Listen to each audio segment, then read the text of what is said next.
Hello everyone, I am the narrator and I am here to help you today. I know you use this video to fall asleep, so before that, like the video and subscribe to the channel.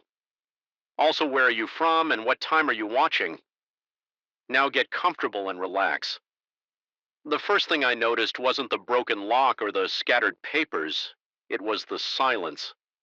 Marcus's apartment had always been filled with sound vinyl records, crackling multiple computers humming his constant typing.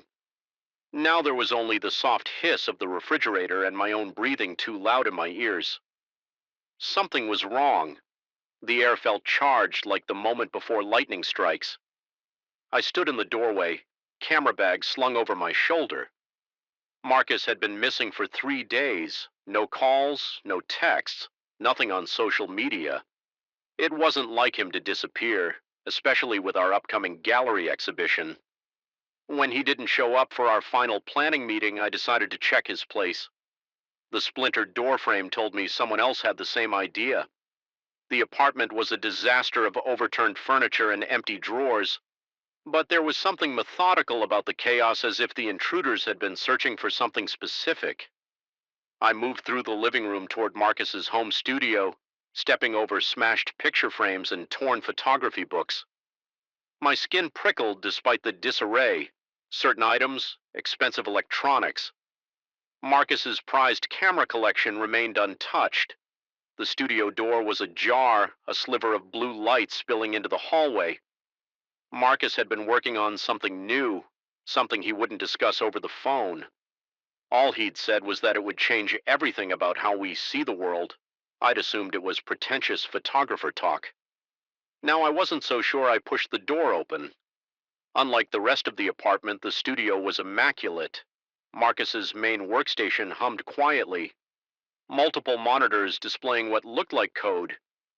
Against the far wall stood a table with equipment I'd never seen before. Modified cameras, strange prismatic lenses, and devices that resembled medical instruments more than photography gear.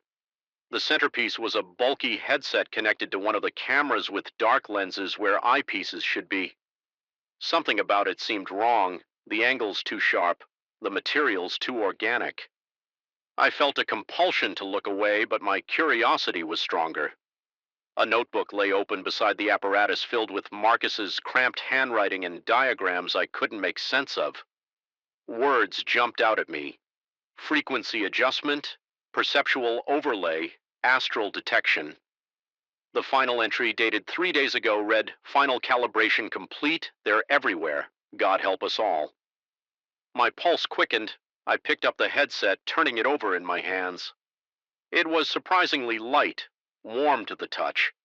The lenses weren't glass or plastic, but some crystalline material that seemed to shift colors as I moved it. Iridescent like oil on water. I shouldn't have put it on. Every horror movie rule screamed against it, but I did anyway, driven by concern for my friend and an irrational certainty that this was connected to his disappearance. The world went black when I secured the headset, and for a moment panic surged through me. Then shapes emerged from the darkness, outlines of the room glowing in faint blue. I felt a pressure building behind my eyes, a sensation like fingers pressing against my optic nerves. The pain was sudden and excruciating, a white-hot needle piercing through my skull. I tore the headset off, stumbling backward, my vision blurry and distorted. I blinked rapidly, trying to clear my sight, but the strange overlay remained. Translucent shapes hovering at the edges of normal reality. I rubbed my eyes hard enough to see stars, but when I opened them again, the effect had intensified. The room now had two aspects: the physical space I knew and another dimension superimposed over it. Trails of luminous energy clung to objects, pulsed through electrical wires, swirled in eddies around certain items. Marcus's equipment glowed with a sickly green aura, tendrils reaching out like living things. I backed away, bile rising in my throat. This wasn't happening. I was hallucinating, having some kind of breakdown, but the rational explanations evaporated when I looked at my hands. Around them swirled a soft golden light that followed my movements, leaving traces in the air like sparklers on a long exposure photograph. A sound from the front room snapped me back to awareness. The apartment door opening. Footsteps approached.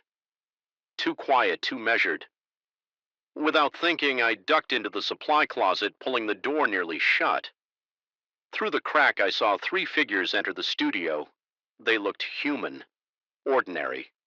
A woman in a business suit, a middle-aged man in jeans and a flannel shirt, and a younger man wearing a delivery uniform. But overlaid on their human forms were other shapes. The woman's silhouette was surrounded by a chitinous exoskeleton, multiple limbs folding and unfolding in impossible geometries. The middle-aged man's astral body was vast and amorphous, a gelatinous mass with countless eyes that blinked independently. The delivery man's true form was the most disturbing, a hollow shell with something serpentine writhing inside, occasionally extending tendrils through orifices that shouldn't exist. My heart hammered so hard I was certain they would hear it. Sweat trickled down my spine as I pressed myself against the shelves, knocking something that clattered to the floor. The three figures turned in unison toward the closet. The woman spoke, her voice perfectly normal, horribly incongruous with her true form. She asked if someone was there. I remained frozen, not daring to breathe. She turned to her companion, suggesting that perhaps it was just the building settling, but her astral appendages reached toward the closet, feeling the air like antenna. The middle-aged man moved to Marcus's equipment, examining the headset I'd dropped. He told the others that someone had used it recently, that they could sense the activation. The delivery man began methodically searching the room, moving closer to my hiding spot with each step. I closed my eyes as if that could make me invisible. When I opened them, the delivery man was staring directly at the closet door. Our eyes met through the crack, and I saw recognition flicker across his human face. Beneath it, the serpentine entity coiled tightly, preparing to strike. I burst from the closet, shoving past him with desperate strength. The woman's chitinous limbs reached for me, but I ducked under them. Feeling something sharp graze my shoulder, I ran through the apartment, knocking over anything I could to slow their pursuit.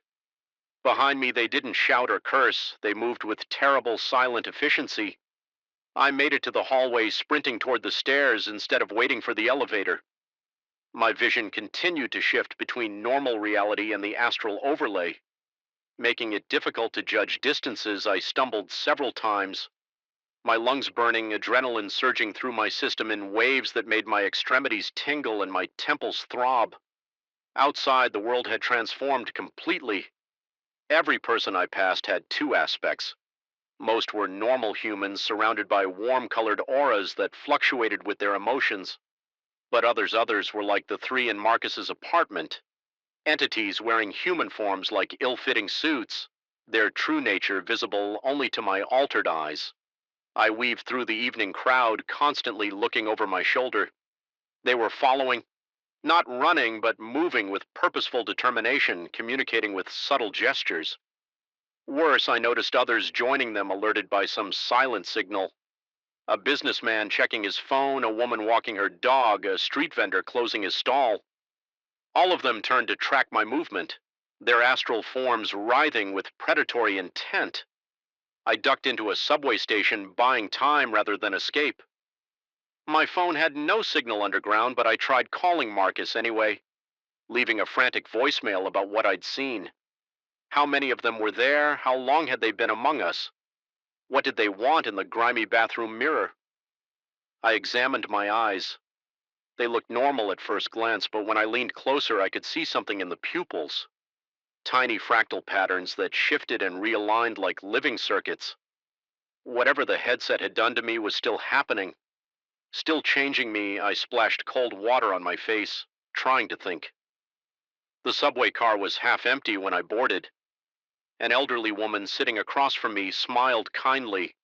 Her aura was a gentle blue, reassuringly human. I almost smiled back before I noticed her reflection in the window, or rather the lack of it. Where her reflection should have been was only an empty seat. My breath caught in my throat. She continued smiling as her human disguise began to slip, revealing glimpses of something ancient and patient beneath. I changed cars at the next stop, moving to a more crowded section, seeking safety in numbers. But how could there be safety when I couldn't tell who was human and who wasn't? I spent the night moving, never staying in one place too long. My eyes burned and throbbed, tears of pain occasionally streaming down my face. The astral overlay became more distinct with each passing hour. I could now see connections between the entities. Filaments of dark energy passing information, coordinating their hunt. By dawn, I'd made it to my apartment, but I didn't dare go inside. Instead, I watched from across the street as two figures, a police officer and a utility worker, stood near my building entrance. Their astral forms were massive, spilling out of their human shells, tendrils reaching up toward my window. They knew where I lived. I retreated to a 24-hour diner ordering coffee. I couldn't drink, my stomach too knotted with fear. The waitress was human. Her aura a tired orange-yellow. I asked her if the TV could be turned to the news, needing to know if there was any report about Marcus. She obliged, but there was nothing. No missing person report, no mention of a break-in at his apartment. It was as if he'd been erased. My phone vibrated with a text message from an unknown number. "We need to talk about what you've seen. I can help Central Park." Bethesda Fountain, noon. It was signed simply M. Marcus. It seemed too convenient, too obvious a trap. But I had nowhere else to turn, no one else who might understand what was happening to me. I spent the morning circling the park, watching for followers, jumping at every shadow. My eyes continued to worsen the pain, now constant vision blurring at the edges where reality met the astral plane. I arrived at the fountain early, scanning faces in the crowd, trying to distinguish human from other. There were more of them than I'd realized.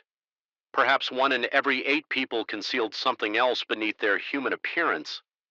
They moved through the world perfectly camouflaged, interacting seamlessly with unsuspecting humans. A man sat down beside me on the fountain's edge. It took me a moment to recognize Marcus. He'd lost weight, his face, gaunt eyes sunken, but his aura was human, fractured and disturbed, but human. He didn't seem surprised to see me. He asked quietly how long I'd been able to see. When I told him it had been less than 24 hours, he nodded, explaining that the changes would continue, that the pain would eventually subside as my brain adapted to processing dual realities. Simultaneously, I had so many questions, but he raised a hand to stop me. There wasn't much time. They were hunting him too. Had been for days. The equipment in his apartment was the culmination of years of research into what he called perceptual frequencies. He'd created the device by accident, intending only to develop a camera that could capture a wider spectrum of light. What he'd found instead was that reality had layers, and that humanity shared the world with entities that existed just beyond normal perception. They'd been here all along, living among us, wearing human identities. Some were born looking human, but were never human inside. Others took over existing people, hollowing them out and wearing them like disguises. I asked what they wanted. Marcus didn't know for certain, but he believed they were parasitic in nature, feeding on something humans produced. Emotions, life energy, or something we didn't even have a name for yet. What he did know was that they were organized, ancient, and determined to remain hidden. He'd created several versions of the headset, hidden backups in case anything happened to him. That's why they hadn't killed him yet. They needed to know where all the devices were. He'd been on the run, moving constantly to avoid capture. Now that I'd used one of the devices, I was marked too. A family walked past the parents. Human, their teenage son not. The boy's head turned to track us, too deliberate, too focused. Marcus tensed beside me. They'd found us. He pressed something into my hand, a small flash drive. Everything he'd learned was there, he told me, along with a program that could help identify the entities through digital photography. There were others who knew a loose network of people with the site. The drive contained contact information, safe locations. We couldn't stay together, it would make us easier to track. We needed to separate to find others who could see, to figure out what these entities were planning. Marcus's research had suggested something was building some kind of coordination among the entities that hadn't been present before. As he spoke, I noticed more of them converging on the area, a jogger stopping to retie shoes that weren't loose, a hot dog vendor abandoning his cart, a tourist who kept taking photos in our direction. Their astral forms were agitated, pulsing with colors I couldn't name. We parted quickly, moving in opposite directions. I slipped the flash drive into my sock, trying to appear casual as I walked toward the nearest exit. My altered vision continued to shift and adjust, the astral plane becoming clearer, while physical reality occasionally blurred. The entities were everywhere, communicating through pulses of energy that created patterns in the air. I felt their attention like a physical weight pressing against my skin. They knew what I could see. They knew I had become a witness to their secret existence, and they wouldn't stop until they found me, but I wouldn't make it easy for them. I had evidence now. I had knowledge. And somewhere out there were others like me and Marcus, people who could see beyond the veil, who knew the truth about the things living among us wearing human faces. As I left the park, I glanced back one last time. A group had formed around the fountain where Marcus and I had sat, their human shapes arranged in casual postures, while their astral bodies performed some complex ritual over the space we'd occupied. They were tracking us, scenting us like bloodhounds. I turned away and kept walking, one hand clutching the flash drive through my pocket. The sun passed behind a cloud, casting the city in shadow. My vision flickered between worlds as a new certainty settled in my bones. Nothing would ever look the same again. Story 2. The first time I saw him, I thought it was just the alcohol playing tricks on my mind. A tall, thin silhouette standing in the corner of my bedroom, its proportions all wrong, limbs too long, head slightly askew. When I turned to look directly at it, there was nothing there. Just shadows cast by the streetlight filtering through my blinds, but from the corner of my eye I could see it shifting, watching, waiting. That was 3 days ago. Now I know it never leaves. My head pounded with the familiar rhythm of a hangover as sunlight pierced through my eyelids. Last night had been a blur, a work promotion that led to too many shots at O'Malley's, a cab ride home that I barely remembered, and then something else, something that clung to the edges of my memory like cobwebs. I forced myself to sit up, my mouth bone dry and tasting of stale whiskey. The digital clock on my nightstand read 11:37 a.m. I had slept through most of the morning, which wasn't surprising given how much I'd drunk. What was surprising was the glass of water sitting next to the clock. I never remembered to leave water for myself when I stumbled home drunk. But there it was, a full glass of water that I had no memory of pouring. I reached for it, my hand trembling slightly. The cool liquid soothed my parched throat, but as I drank, an unsettling feeling crept up my spine. Something else was different. My bedroom door, which I always closed at night out of habit, stood wide open. Maybe I'd just forgotten to close it. Maybe I'd gotten up in the middle of the night to get the water and left it open. But as I set the empty glass down, I noticed something on the floor. A faint luminous smear, like someone had dragged a glow stick across the hardwood. It trailed from the foot of my bed toward the door, disappearing into the hallway. I blinked several times, convinced it was an optical illusion caused by my hangover. But the ghostly trail remained, casting a sickly greenish glow that seemed to pulse with a life of its own. As I watched, transfixed, the luminescence began to fade, growing dimmer until it vanished completely, leaving no trace it had ever been there. My heart rate quickened as I scanned the room. Everything else seemed normal. Clothes draped over the chair, laptop closed on the desk, phone charging on the nightstand. I reached for the phone, needing the comfort of its familiar weight in my hand, but it wasn't there. The charger cable lay on the nightstand, its end empty and accusatory. I distinctly remembered plugging in my phone before going out last night. It was a ritual, wallet keys. Phone charged always.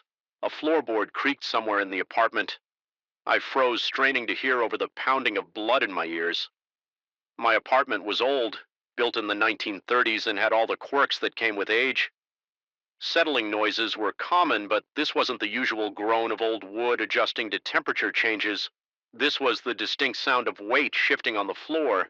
Someone or something was in my apartment. The rational part of my brain suggested it might be an intruder, some opportunist who had followed my drunken self home. But rational thoughts were immediately drowned out by the memory of what I thought I'd seen last night. A figure standing in the corner, a figure that disappeared when I looked directly at it. I slid out of bed, wincing as my feet touched the cold floor where the luminous trail had been. No residue, no stickiness, no evidence anything had been there at all. I grabbed the baseball bat I kept under my bed, a remnant from college days that now served as my only weapon, and moved cautiously toward the door. The hallway was empty shadows pooling in the corners where sunlight couldn't reach. My apartment wasn't large.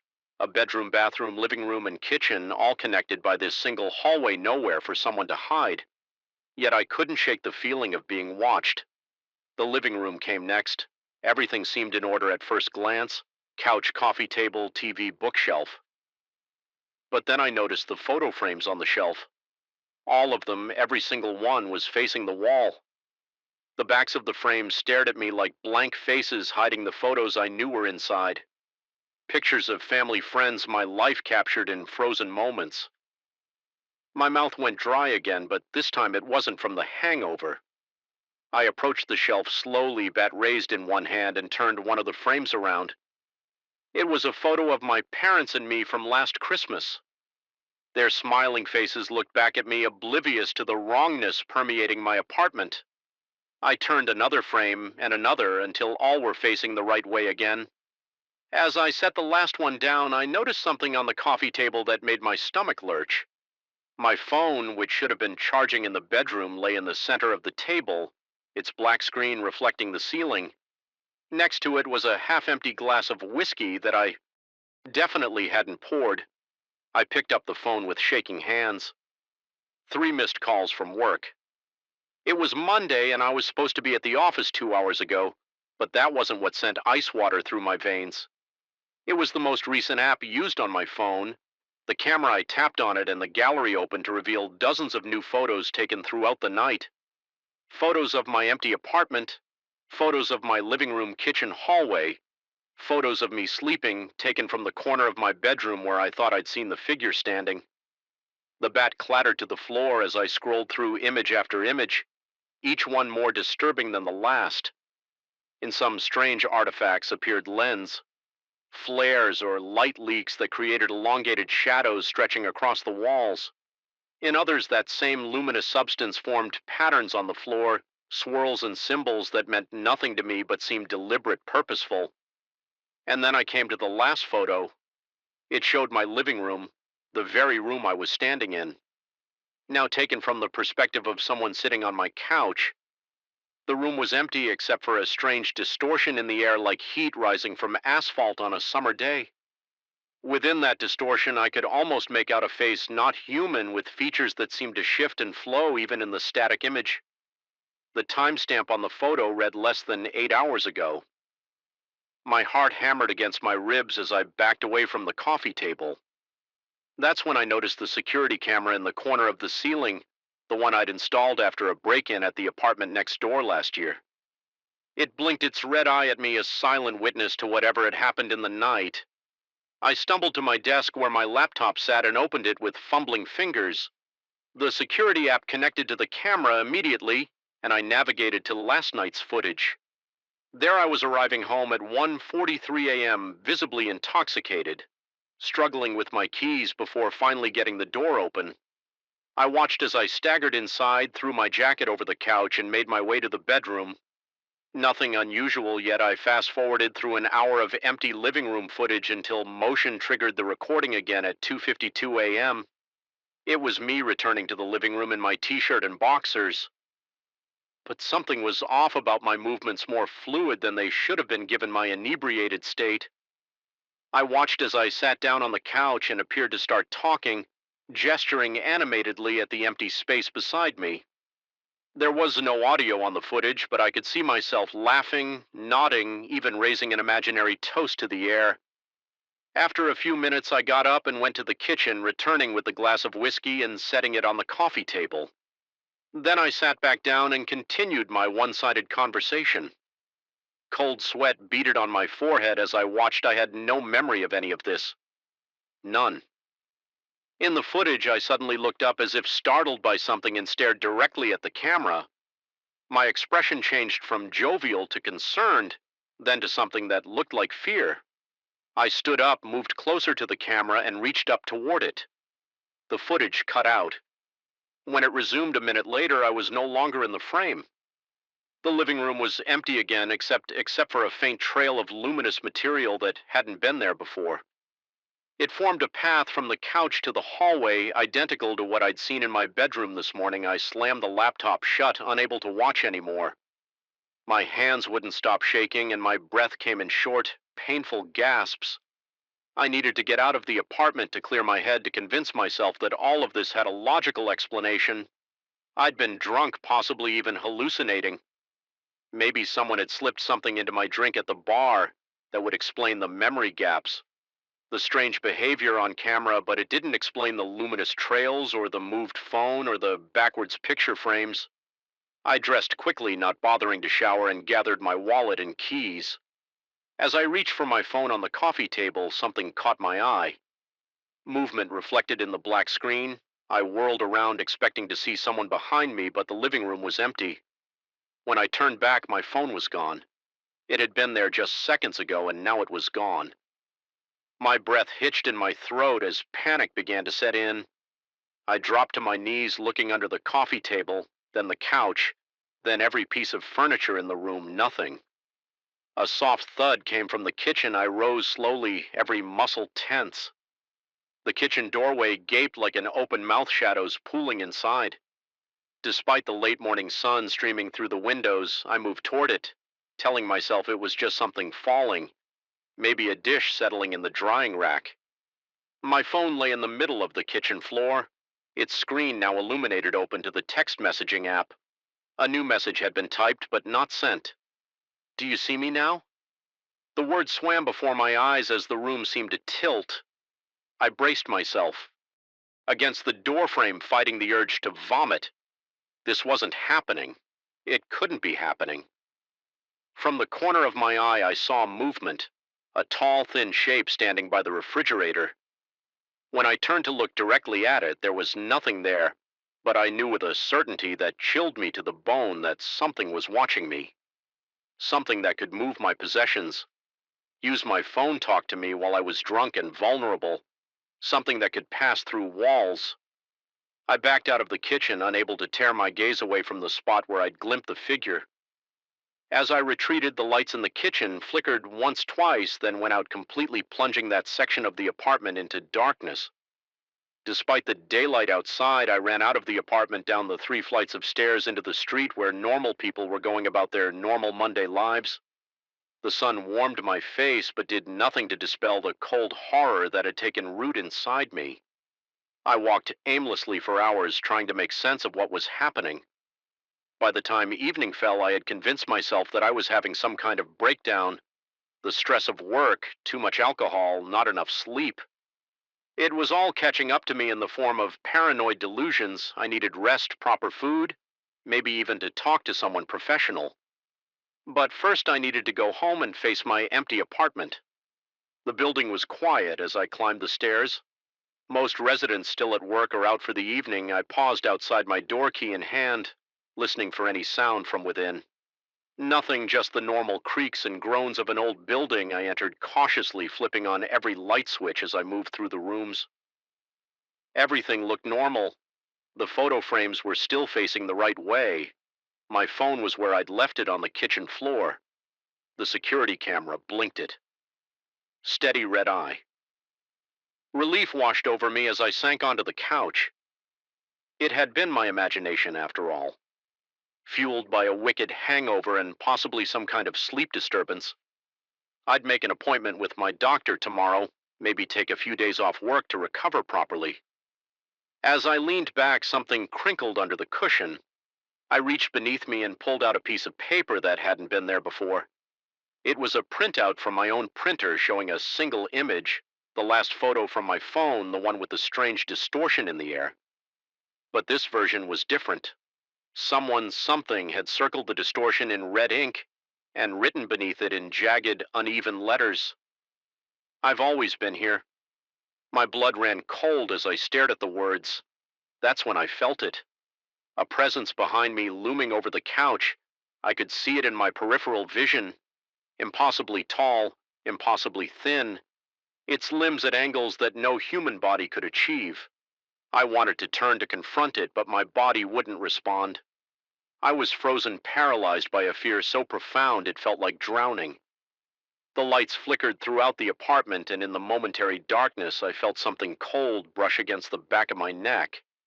Not a hand, but something that left that same luminous residue. I'd seen before. I could feel it on my skin. A wet, sticky sensation that burned slightly. When the light stabilized, I found myself able to move again.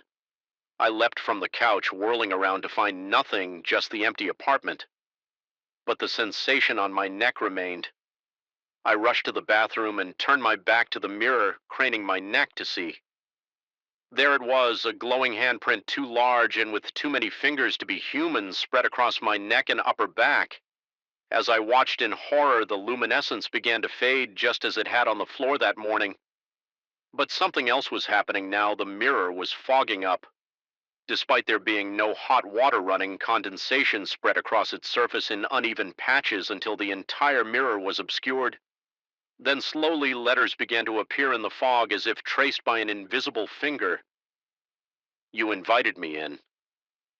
I stumbled backward, colliding with the shower curtain and nearly falling into the tub. The bathroom door slammed shut on its own, and the lock turned with a decisive click. The lights flickered again, more violently this time, and in the strobe-like effect I could see it standing in the corner, a figure composed not of flesh but of shadow and light, its form constantly shifting and flowing like smoke under water. It was between me and the door. There was nowhere to run.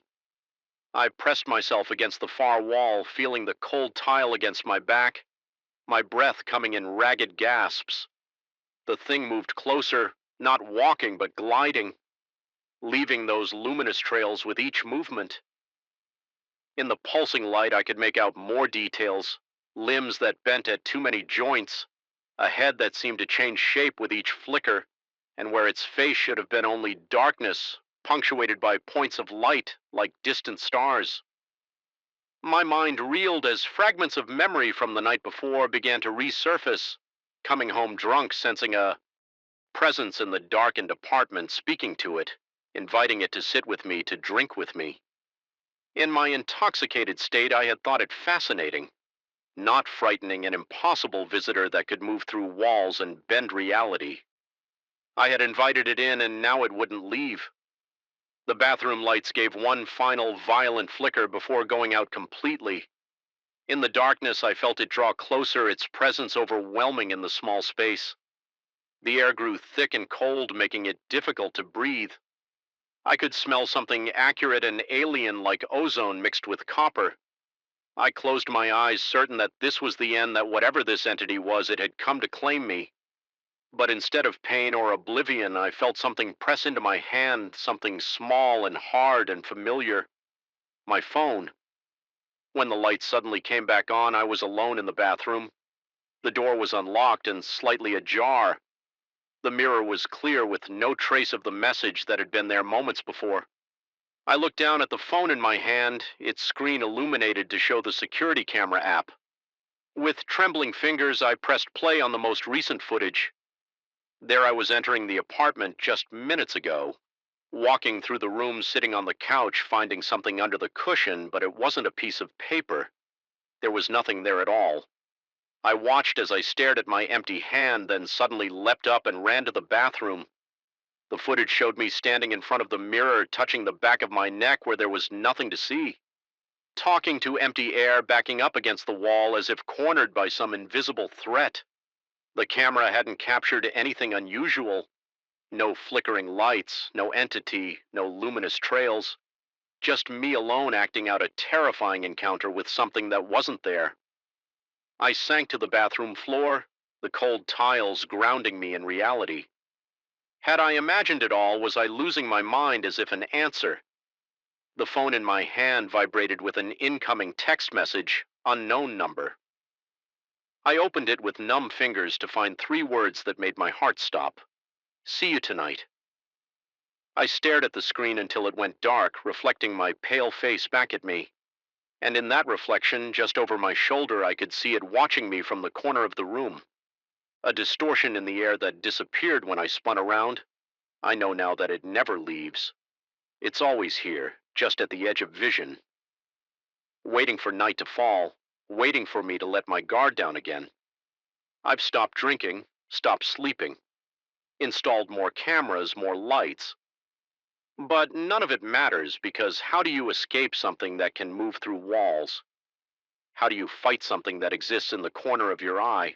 How do you flee from something that's taken up residence not just in your home, but in the darkest corners of your mind? And worst of all, how can you be sure it wasn't there all along, waiting for you to finally notice it? Story 3. The first time I felt it was on an ordinary Tuesday in September. A subtle vibration beneath my feet as I crossed the polished marble floor of Blackwood University's Central Library, so faint that I initially dismissed it as a passing truck on the nearby road, or perhaps some distant construction work. But when I placed my palm against the cool stone pillar beside the reference desk, there it was again, a gentle, persistent tremor like the building itself was breathing. That same night the dreams began. Not nightmares, not yet. Just fragments of unfamiliar corridors, lined with shelves that seemed to stretch into impossible distances, and the constant sensation of something vast, stirring in the darkness below. My name is Dr. Thomas Harlow, professor of archaeology at Blackwood, and what I've witnessed over the past 3 months has fundamentally altered my understanding of reality. I write this account not knowing if it will ever be read, or if my mind will remain intact long enough to complete it. But the record must exist, even if only as a warning. The investigation began innocently enough. I'd noticed unusual patterns in student behavior, small groups gathering in the libraries, forgotten corners at odd hours, exchanging furtive glances in hallways and abruptly ending conversations.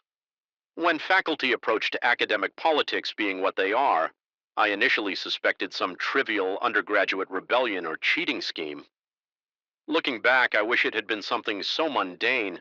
I first infiltrated what I later learned was called the Circle of the Unbound Eye by following a particularly suspicious graduate student named Ellis after a late seminar. The autumn air bit at my skin as I maintained a discreet distance, while he wound through campus, eventually disappearing into the east wing of the library, a section officially closed for renovations since last spring. My curiosity overrode caution as I slipped in through the same service entrance he had used. The cold hit me first, a penetrating chill that seemed to bypass my coat and settle directly into my bones. Then came the silence, different from the usual library quiet. This was a smothering absence of sound that made my footsteps seem obscenely loud, no matter how carefully I placed each foot.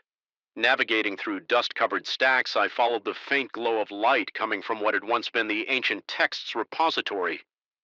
My heart hammered against my ribs as I crouched behind a collapsed bookshelf. Through the gap between fallen volumes, I observed a scene that defied rational explanation. 7 students and 1 faculty member, Dr. Elias Vernern from the physics department, stood in a precise circular formation around a section of exposed flooring. The marble tiles had been removed, revealing not concrete foundation, but a pit of churning darkness that seemed to swallow light itself.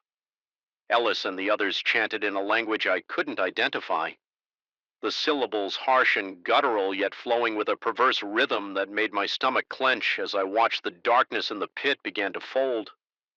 That's the only word that approximates what I saw. It creased and pleated like fabric, revealing glimpses of something beyond, flashes of impossible geometries and colors that had no place in our visible spectrum. My mouth went dry and cold. Sweat soaked through my shirt as I witnessed Dr. Werner retrieve an object from an ornate box, a small obsidian disc inscribed with spiraling symbols. When he held it over the pit, it began to rotate without being touched slowly. at first, then faster until it became a blur. I must have made some sound because Vera suddenly turned in my direction. Our eyes met through the gap, and in that instant, a connection formed that transcended normal human interaction.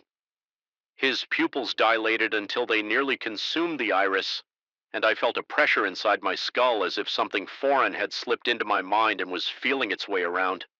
I fled, my legs carrying me as fast as they could through the maze of shelves, my lungs burning as I burst through the exit and ran until the library was far behind me. That night I dreamed of Vera and the others not as an observer, but as a participant.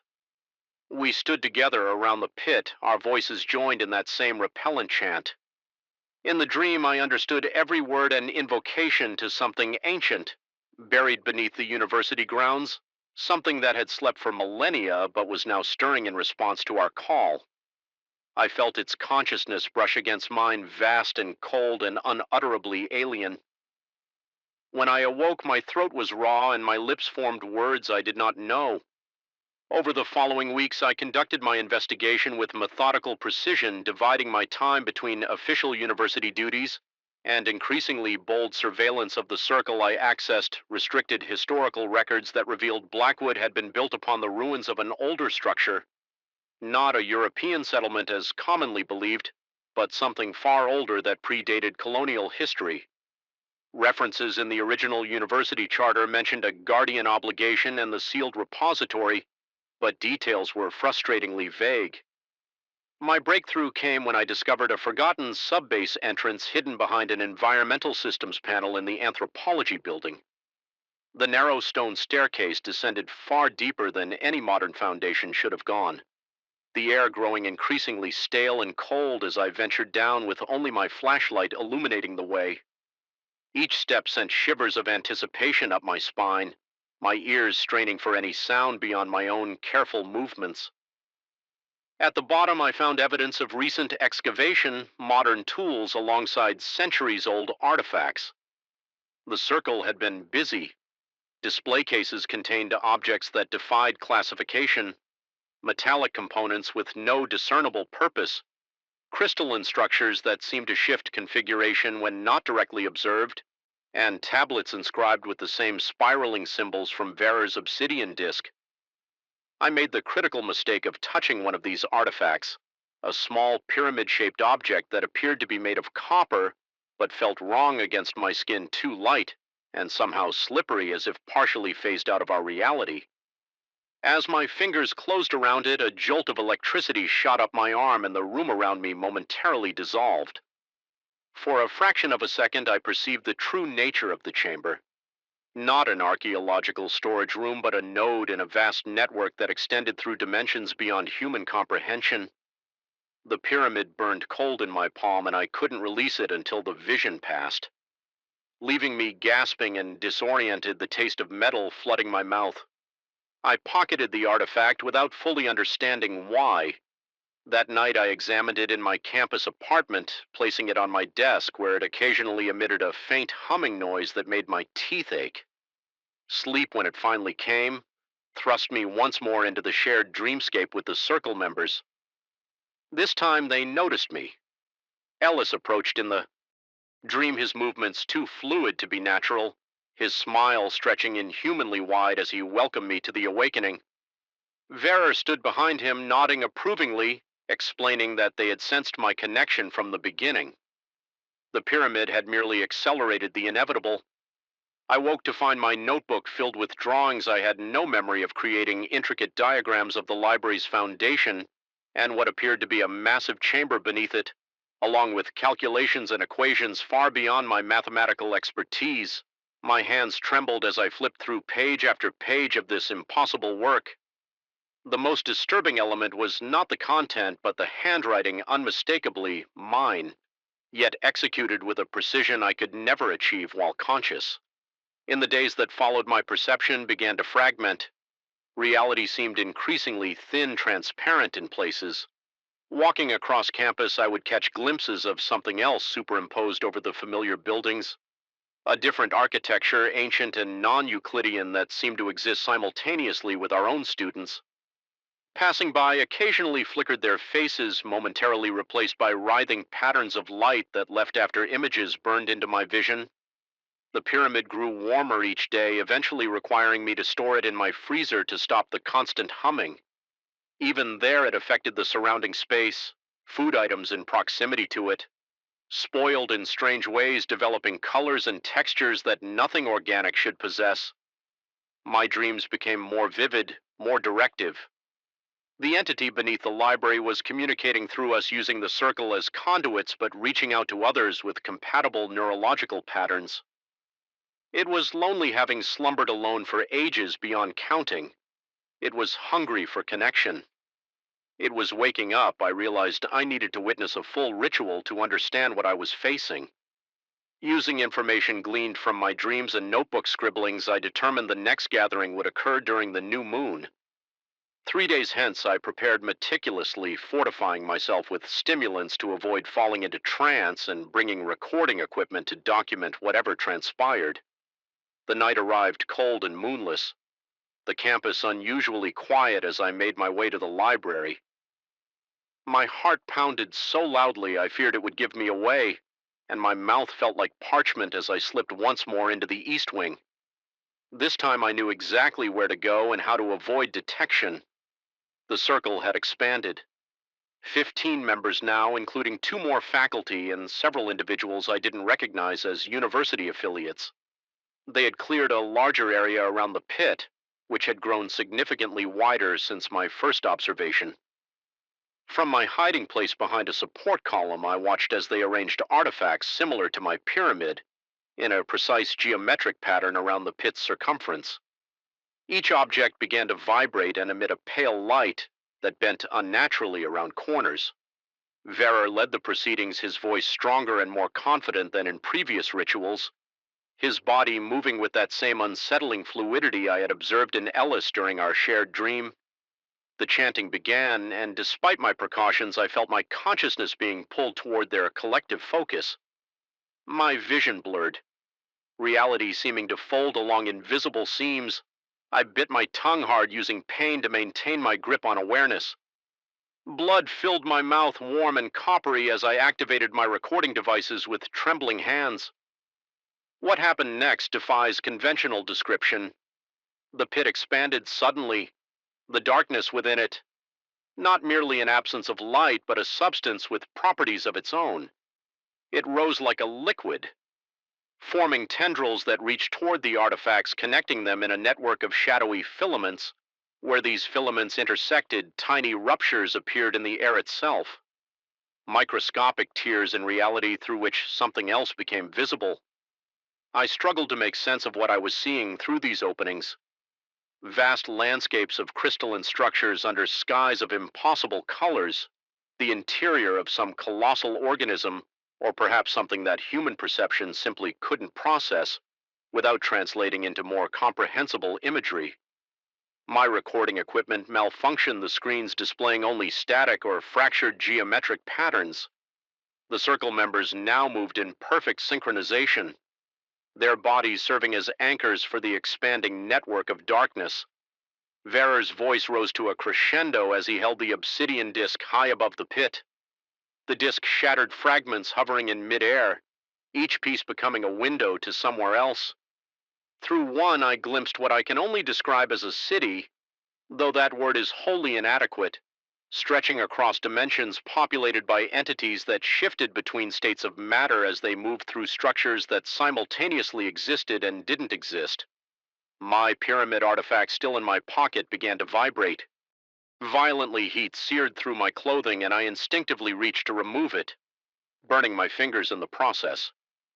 As it fell to the floor, the sound it made upon impact resonated with the other artifacts, creating a harmonic convergence that split the air with a thunderclap of pressure. The ritual circle broke in confusion, the darkness receded abruptly, the microscopic portals collapsing with audible snaps. Several circle members collapsed, blood streaming from their noses and ears. Verer alone remained standing, his gaze fixing unerringly on my position, his eyes no longer human, eyes locked with mine across the distance. His lips formed words I somehow understood without hearing. You cannot stop the convergence. You are part of it. Now I ran abandoning my equipment and the pyramid artifact, fleeing through the darkened library with the sound of pursuit close behind. Not just Verer, but something else. Something that moved through shadow and solid matter with equal ease brushing against my consciousness. As it closed the distance, I burst through the emergency exit alarms blaring as I sprinted across the quad. My lungs burning and legs weakening with each step, I've barricaded myself in my office. Now using every precaution I can think of, salt lines at the threshold. Symbols of protection from half a dozen religious traditions drawn on the walls and floor. Academic rationality seems laughably inadequate against what I've witnessed. My phone shows no signal and campus internet access is mysteriously down. Outside my window, thick fog has descended. Obscuring everything beyond a few feet, occasionally shapes move within it that bear only passing resemblance to human forms. The dreams continue more vivid than waking life. In them, Verer and the Circle show me the truth that what sleeps beneath Blackwood is merely one of many such entities scattered across the world at nodal points of cosmic significance. They've slumbered since before humanity's emergence, but our civilization's expansion has disrupted the barriers that kept their dimensional frequencies separate from ours. The rituals aren't summoning something new, but rather aligning existing planes of reality that have always coexisted unseen and unfelt until now. Most disturbing of all is how increasingly reasonable this sounds to me, how the terror that initially gripped me has gradually transformed into a kind of horrified fascination. I catch myself wondering what communion with such an entity might truly mean for human consciousness. Could we evolve beyond our limited perceptions, or would we lose everything that makes us human in the process? The shadows in my office grow longer despite the desk lamp's steady glow. My reflection in the computer screen seems subtly wrong.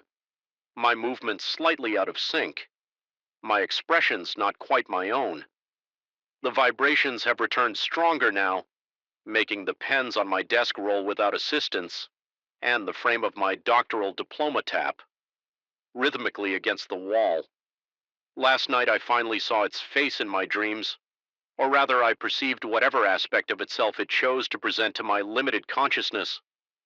A vast shifting presence composed of geometric impossibilities and eyes. Countless eyes that aren't eyes but points of awareness, each one perceiving a different layer of reality simultaneously. It regarded me with something akin to recognition, as one might acknowledge a cell within one's own body that had suddenly developed rudimentary awareness. I understand now that I can't stop what's happening. Perhaps no one can.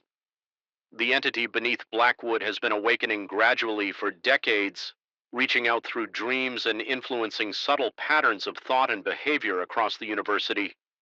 The Circle didn't initiate this process. They merely accelerated what was already inevitable. The fog outside my window has begun to demonstrate properties that fog should not possess. It forms patterns too regular to be natural and occasionally pulses with internal illumination. The vibrations in the floor have developed a distinct rhythm that I realize with horror matches my heartbeat exactly. I'm not observing these phenomena, I'm connected to them. I've made my decision when morning comes. If it comes, I will take my research and flee campus. Not in fear, but in the desperate hope that distance might weaken whatever connection has formed between me and what dwells beneath Blackwood. Already I feel the pull lessening when I imagine being elsewhere, suggesting its influence may have geographic limitations. But even as I plan my escape, a terrible question haunts me. What if there is no escape? What if the dreams continue, regardless of distance? What if the connection once established transcends physical space entirely, and most troubling of all, what if a part of me no longer wishes to break free? The door to my office is shuttering now, though whether from someone or something attempting to enter or from the increasingly violent vibrations permeating the building, I cannot say. Either possibility seems equally terrifying and somehow equally inevitable. The fog presses against my window thick as cotton and writhing with subtle movement. Within its depths, I can almost discern a pattern similar to the symbols on Werner's obsidian disk. My head throbs in sympathy with the vibrations. The line between waking and dreaming grows indistinct. I am Dr. Thomas Harlow, professor of archaeology at Blackwood University. I am still myself for now. Story 4, I first knew something was wrong when the headlights seemed to flicker across my eyes like a pulse, too steady and yet too urgent, as if the entire night had a heartbeat of its own. The sky was moonless, and the darkness outside felt dense, pressing against the car windows in a way that made me catch my breath. It was that kind of suffocating blackness you don't usually encounter on normal roads, something deeper, as if the night itself was watching me. My lungs seemed to tighten and my throat went dry. I remember sliding a hand over my arm, the hairs there raised as if warning me I should have never left home in the first place. I was traveling alone, driving across an unfamiliar route, determined to find a quicker path to my destination. My phone's battery had died hours before, and for a while I had just followed the signs, trusting that any highway eventually leads somewhere. Yet, as the hours stretched on, the road took on an unsettling emptiness. I realized I had not passed another car in ages. My nerves frayed with every mile, my shoulders ached with tension, and I kept swallowing hard to moisten my tongue. The dryness in my mouth was becoming more and more intolerable. An eventual sputter from my engine forced me to pull over. With the hood popped open, I discovered I was in over my head. I barely knew what to look for. Steam billowed into the cold air, carrying the pungent smell of something overheated. When I tried to start the car again, it refused to respond beyond a feeble hiss. Panic rose inside me. My heart pounded so hard that my chest felt tight. I waited on the side of the road for what felt like an eternity. At one point, I glanced at my wristwatch and noticed that the second hand seemed to move in spurts, halting and then jumping ahead as if time had begun to skip. My pulse quickened. I tried to dismiss it as stress or fatigue, but nothing seemed normal anymore. Eventually, headlights appeared in the distance, a small beacon of hope. A pickup truck rolled to a slow stop next to me, and a man rolled down the passenger window, gesturing for me to approach. I couldn't make out his face at first, just the silhouette of a baseball cap and a pair of seemingly normal eyes. Gratefully, I got in, muttering my thanks in a shaky voice. The interior of the truck smelled like stale air and something faintly metallic. I tried to ignore it, grateful for any help at all. His voice was calm when he asked if I was heading west, though I remember it echoed strangely as if it originated from a hollow space. I tried not to let it bother me, focusing on my relief at being off the dark roadside. I forced a polite response explaining where I hoped to go. The man nodded in a strange mechanical way, never once turning his head fully toward me. We drove in silence for what I assumed was 15 or 20 minutes. Something about the shadows flickering over his face began to scratch at the edges of my mind. Every so often when the truck hit a bump, I thought I saw his features distort. It was as if his skin slid an inch or two down, revealing a black void beneath. Each time my stomach dropped, I struggled to keep my breathing steady, yet I found myself staring out the window, forcing my gaze away from him, certain I was just seeing things. Then the flickering shadows played a final trick on my eyes, or so I tried to convince myself. In my peripheral vision, I saw his face shift all at once, revealing pure darkness where flesh should have been. It snapped back into place too quickly for me to process. My throat went so dry that I coughed, sweat beading on my forehead. My heart hammered against my ribs. Something was deeply, fundamentally wrong. At a deserted intersection, the man abruptly pulled over and gestured that I should get out. I had barely stepped onto the pavement when the truck roared away, its taillights disappearing into the void of the night. I felt no gratitude for the ride. My legs trembled beneath me and my mind raced with disjointed thoughts. It was only then that I noticed my watch was showing a time that made no sense for how long we had been driving. It was as though we had lost hours, or gained them, I wasn't sure. That's when another vehicle materialized, headlights cutting a path through the gloom. This time it was a sedan. A friendly enough looking woman beckoned me to climb in. My instincts screamed at me to refuse, but what else could I do if I walked? I might never find civilization. Reluctantly, I slid into the passenger seat. The woman smiled, though the gesture didn't reach her eyes. Her lips stretched unnaturally, wide. And again, that same flicker of sliding skin appeared before she slammed the door shut. I locked my seatbelt with clammy hands, every muscle in my body rigid with anxiety. The seat under me felt cold and somehow damp. We rode in near silence for a while, though she occasionally murmured pleasantries in a tone that felt rehearsed. I answered with polite single-word responses, fear constricting my throat again. Each time the car jolted or the streetlights cast sudden shadows, I thought I saw her face shift. My own reflection in the window was ashen, my eyes hollow with terror. When she pulled into a gas station, I almost cried with relief, hoping to find some sense of normalcy. Fluorescent lights, a convenience store, maybe a payphone. But the moment I stepped out of the car, I noticed something off. The gas station looked like it had been lifted from a photograph. The exact layout of pumps, the shape of the store's sign, the flickering overhead light. They were far too pristine, too staged. My pulse throbbed in my temples as I pushed the door open. Inside, the fluorescent light hummed loudly. A man behind the counter looked up and greeted me in a monotone voice. He had a name tag, but it was blank. The shelves were stocked with the usual snacks, but everything looked a little too similar. The same brand repeated over and over, all with identical price stickers. My scalp tingled with unease and a faint wave of nausea rose in my stomach. I asked the attendant in a shaky voice if there was a phone I could use. He told me there was a payphone outside. His words were mechanical, as though memorized. Stepping back outside into the glaring lights, I felt the air grow thick around me. I looked for a phone booth, but all I saw was a patch of asphalt and a flickering lamppost. There was no phone. I stared at empty space, dread slithering through my veins. Then I looked around for the woman who had driven me here, but her sedan was gone. No engine sounds, no tail lights, just emptiness. The attendant emerged from the store, repeating the same set of instructions about using the outside phone. I told him there was no phone out there, and he seemed confused, as though I had spoken in a foreign language. His face never changed expression. It remained disturbingly neutral. Trying to remain calm, I reached for a bottle of water on a shelf, my hands trembling. The plastic felt almost unreal, as if it were part of a prop set. I quickly left a few bills by the register and hurried back outside, determined to start walking if I had to.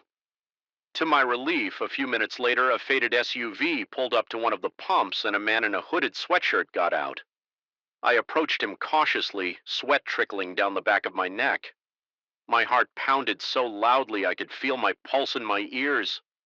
He appeared normal enough from a distance, though the harsh fluorescent light cast unnatural shadows across his features.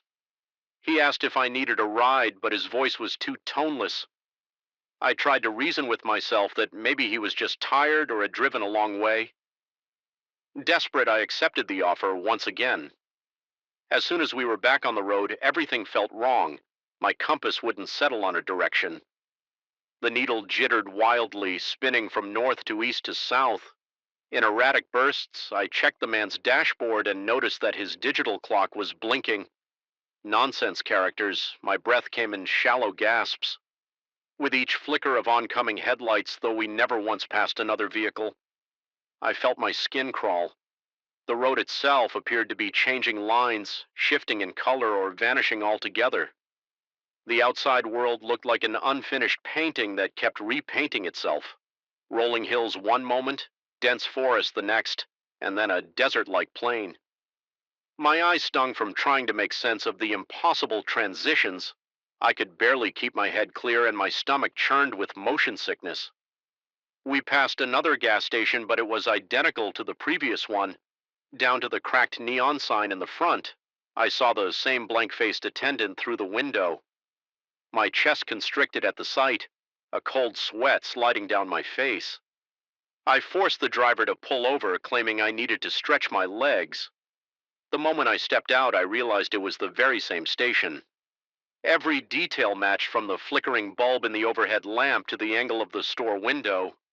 The man behind the counter gave the exact same nod. I felt my mind reeling. I retreated to the SUV, telling the driver that there must be a mistake, that we'd gone in circles, but he only stared at me, unblinking. Then, without warning, he told me he couldn't drive any further and insisted I get out. I saw that same shift again, his face slipping like a mask, revealing a black hollow where features belonged. My heart pounded so violently that my vision blurred for a moment. Then he turned the vehicle around, and before I could protest, he sped off. I was left under the harsh fluorescent glare alone, with my legs shaking so hard I thought I might collapse. The attendants at the gas station seemed oblivious to my frantic questions. I pressed them for answers, but they responded with the same rehearsed lines. One of them pointed to a sign showing a direction to the nearest town. The sign, however, was blank. I fought the urge to scream as I staggered back to the main road, determined to walk if necessary. My fear grew heavier with each step. The sky above was pitch black, broken only by distant stars that seemed to swirl and shift like oil on water. My ears picked up strange rustling sounds from the roadside, as if unseen shapes were moving just out of sight. The stench of burning rubber and singed metal hung in the air, intensifying as I continued walking. My breathing grew ragged, the taste of dread lingering in my mouth. My thoughts churned in a frantic loop, questioning whether I was caught in some bizarre dream or if I had slipped into a parallel existence. Time distorted in maddening ways. At points, I tried to gauge the hours by the movement of the stars, only to see them freeze or jerk across the sky in unnatural leaps. My watch was useless, the second hand twisting erratically. The more I walked, the more certain I became that the road itself was lengthening, stretching out like a living thing determined to keep me trapped. No matter how far I went, the horizon remained the same. My body was drenched in sweat and my chest burned with exertion. Yet I could not shake the sensation that I was under observation by something I couldn't see. Eventually, I spotted an illuminated sign in the distance, a glowing emblem that promised yet another gas station. My heart sank, certain it would be the same structure. Still, I had no alternative but to approach it. This time there was a parked car out front, just sitting there with the engine running. I forced myself to approach it, each step punctuated by a throbbing in my temples. The driver's side window slid down, revealing a figure in the driver's seat. The moment our eyes met, I felt that rush of cold fear again. It was the man from the pickup truck, the first one who had offered me a ride. Only now I noticed that his eyes were too dark, the pupils impossibly wide. His expression was devoid of any human warmth. He gestured for me to get in, but I knew I couldn't endure another ride with these things. My lungs felt like they were shrinking, and my pulse hammered in my wrists. My vision narrowed, the edges blurring in panic. I stumbled backward, nearly falling onto the concrete. The figure behind the wheel simply watched, face unreadable, as if he expected me to obey. Instead, I turned and ran inside the station, where the same attendant looked at me as though we'd never met. My heart was pounding so fiercely I thought I would pass out. I told him I needed help, needed a way to contact someone. He repeated that the payphone was out back. My mouth tasted bitter, and I could feel my whole body shaking as I forced myself to go outside again. Rounding the corner, I actually found a phone booth this time. It hadn't been there before. Stepping inside, I fumbled with the receiver, my hands so slick with sweat I could barely keep hold of it.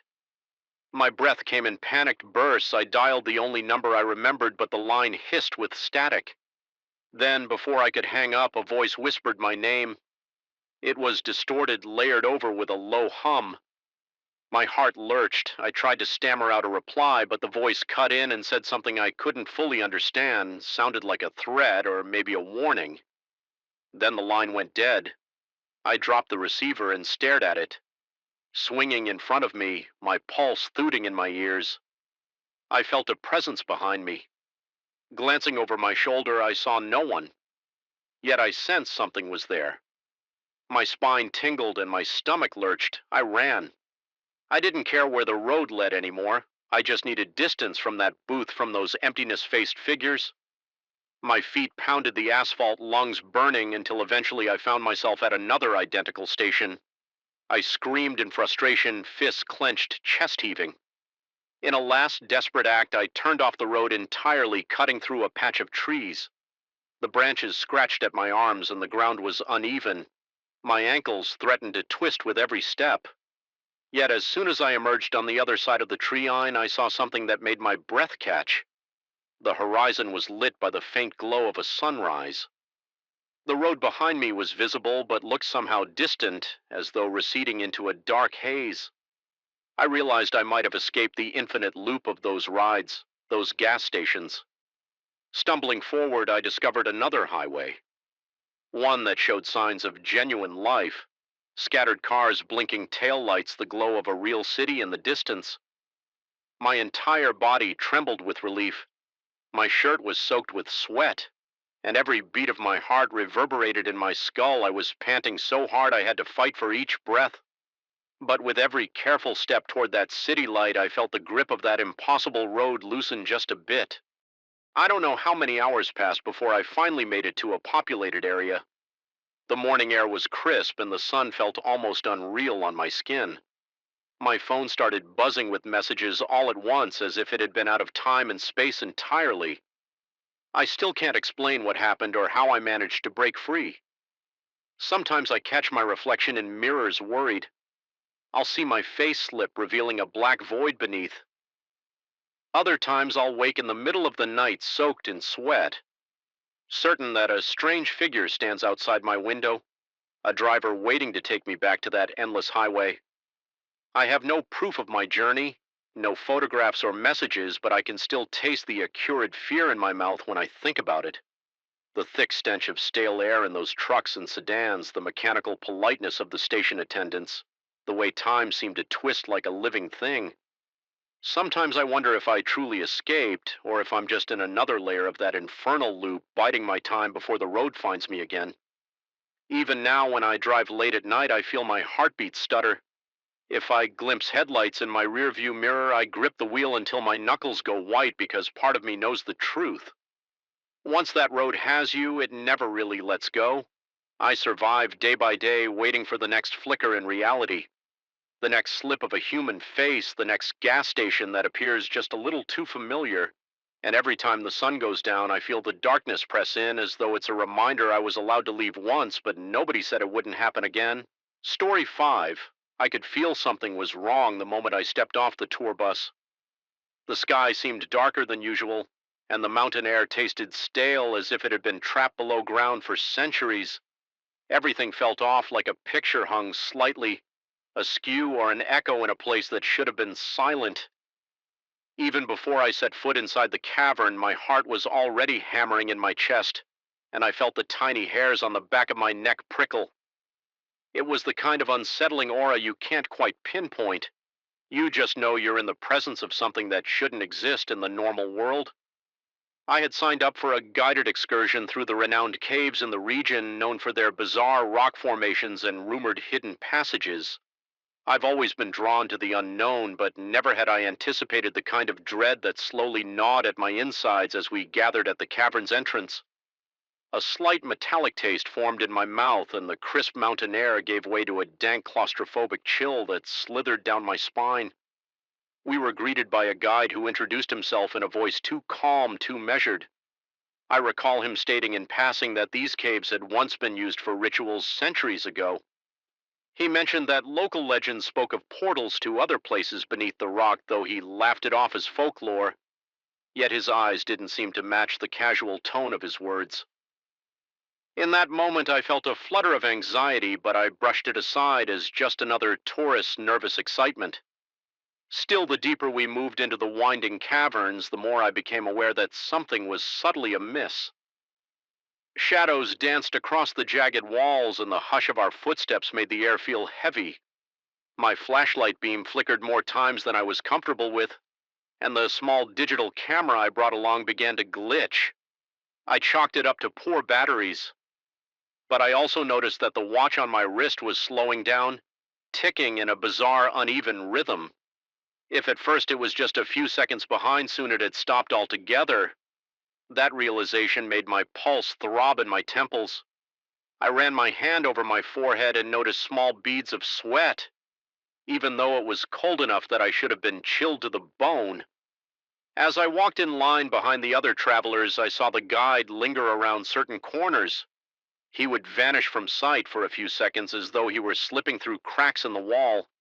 Then he'd reappear behind us with a strange half smile, looking supremely composed. I tried to reassure myself that he was just doing his job, making sure no one wandered off, but it felt more like he was watching us with an intensity no normal guide would have.